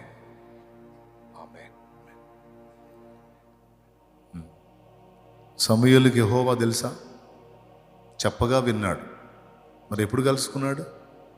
మందిరంలో కలుసుకున్నాడు. ఎరుగకుండెను అంటే వ్యక్తిగతమైన పరిచయం లేదు, కానీ మీకు అందరికీ ఉంది. ఎంతమందికి ఉంది యేసయ్యతో వ్యక్తిగత పరిచయం? నేను చెప్పినప్పుడే వచ్చి కూర్చుంటావా, లేకపోతే విడిగా కూడా నువ్వు దేవునితో గడుపుకుంటావా? ఎంతమందికి ఉంది అలవాటు? చేతులు ఎత్తండానా? వ్యక్తిగతంగా కూడా నీ అంతటా నువ్వే సిద్ధపడి అన్నీ వదిలిపెట్టుకొని, దేవా నువ్వు కావాలి, నాకు నీ పాదాలు కావాలి, నీతో గడపాలని వచ్చానయ్యా అని పరిశుద్ధ గ్రంథం చేత పట్టుకొని దేవుని మందిరానికి లేదా ప్రార్థన తోటకి లేదా ఏకాంతానికి నువ్వు ఉన్న ప్రదేశాల్లో వెళ్ళి దేవునితో మాట్లాడుకొని గంటల గంటలు దేవునితో కూర్చొని దేవునితో విస్తారంగా మాట్లాడుకొని ఆయన ఆ మధురమైన కన్నీటి అనుభవం, ఆనందకరం. ఎంతమందికి ఉంది ఆనందకరమైన అనుభవం? ఎవరికైతే లేదో వాళ్ళు ఈ సంవత్సరం నుంచి మొదలు పెట్టండి. దేవునితో కలవండి, దేవునితో కలవండి. అప్పుడు గెలుపు మీ వశం అవుతుంది. దేవునితో కలవండి, లోకాన్ని, జీవితాన్ని, శత్రువుని గెలవండి. ఆమేన్. మన తండ్రి అయిన దేవుని ప్రేమ, ఆయన ప్రియ కుమారుడు, మనందరి ప్రాణప్రియుడైన యేసయ్య శాశ్వత నిత్య కృప, పరిశుద్ధాత్మతోడి మనోహర దివ్య సహవాసం, సమాధానం సమకూడిన మనకు సకల పరిశుద్ధులకు సార్వత్రిక సంఘమంతటికి సదా తోడే నిత్యత్వంలో మనం చేరు పర్యంతం మనల్ని నడిపించును గాక. మన జీవితాన్ని దిద్దుకొని సరిచేసుకొని క్రమపరుచుకొని ప్రభువుకు అందుబాటులోకి వెళ్ళి ఆయన చిత్తము నెరవేర్చే పాత్రలో మగుదుము గాక. ఆ కృప మనకు దొరుకును గాక. యేసు రక్తమునకు యేసు నామమునకు సంపూర్ణ విజయం కలుగును గాక. ఆమేన్. హల్లెలూయా, హల్లెలూయా, హల్లెలూయా. ప్రభు స్తోత్రాలు. మీ అందరికీ వందనాలు. చెప్పండి, యెహోవాకు అసాధ్యమైనది ఏమైనా ఉందా? మృతతుల్యమైన గర్భమును ఆశీర్వాద కారణంగా చేసిన దేవుడు బలహీనపడినటువంటి నీ దేహాన్ని బాగు చేయలేడా? నీ బిడ్డల్ని బాగు చేయలేడా? నీ యజమాన్ని బాగు చేయలేడా? నిన్ను బాగు చేయలేడా? తారుమారైన నీ పరిస్థితులను చక్కబెట్టలేడా? దేవునికి అసాధ్యమైనది ఏమైనా ఉందా? ఎండిపోయిన మోడులను చిగురింపచేయలేడా? ఎండిపోయిన ఎడారులను పచ్చిక బయళ్ళుగా మార్చలేడా? శూన్యాన్ని సృష్టిగా చేయలేడా? చేయగలడా? చేయలేడా? విశ్వాసం ఉందా? ఓ సమాధానం గలదాన వైపు, సమాధానం గలవాడ వైపు.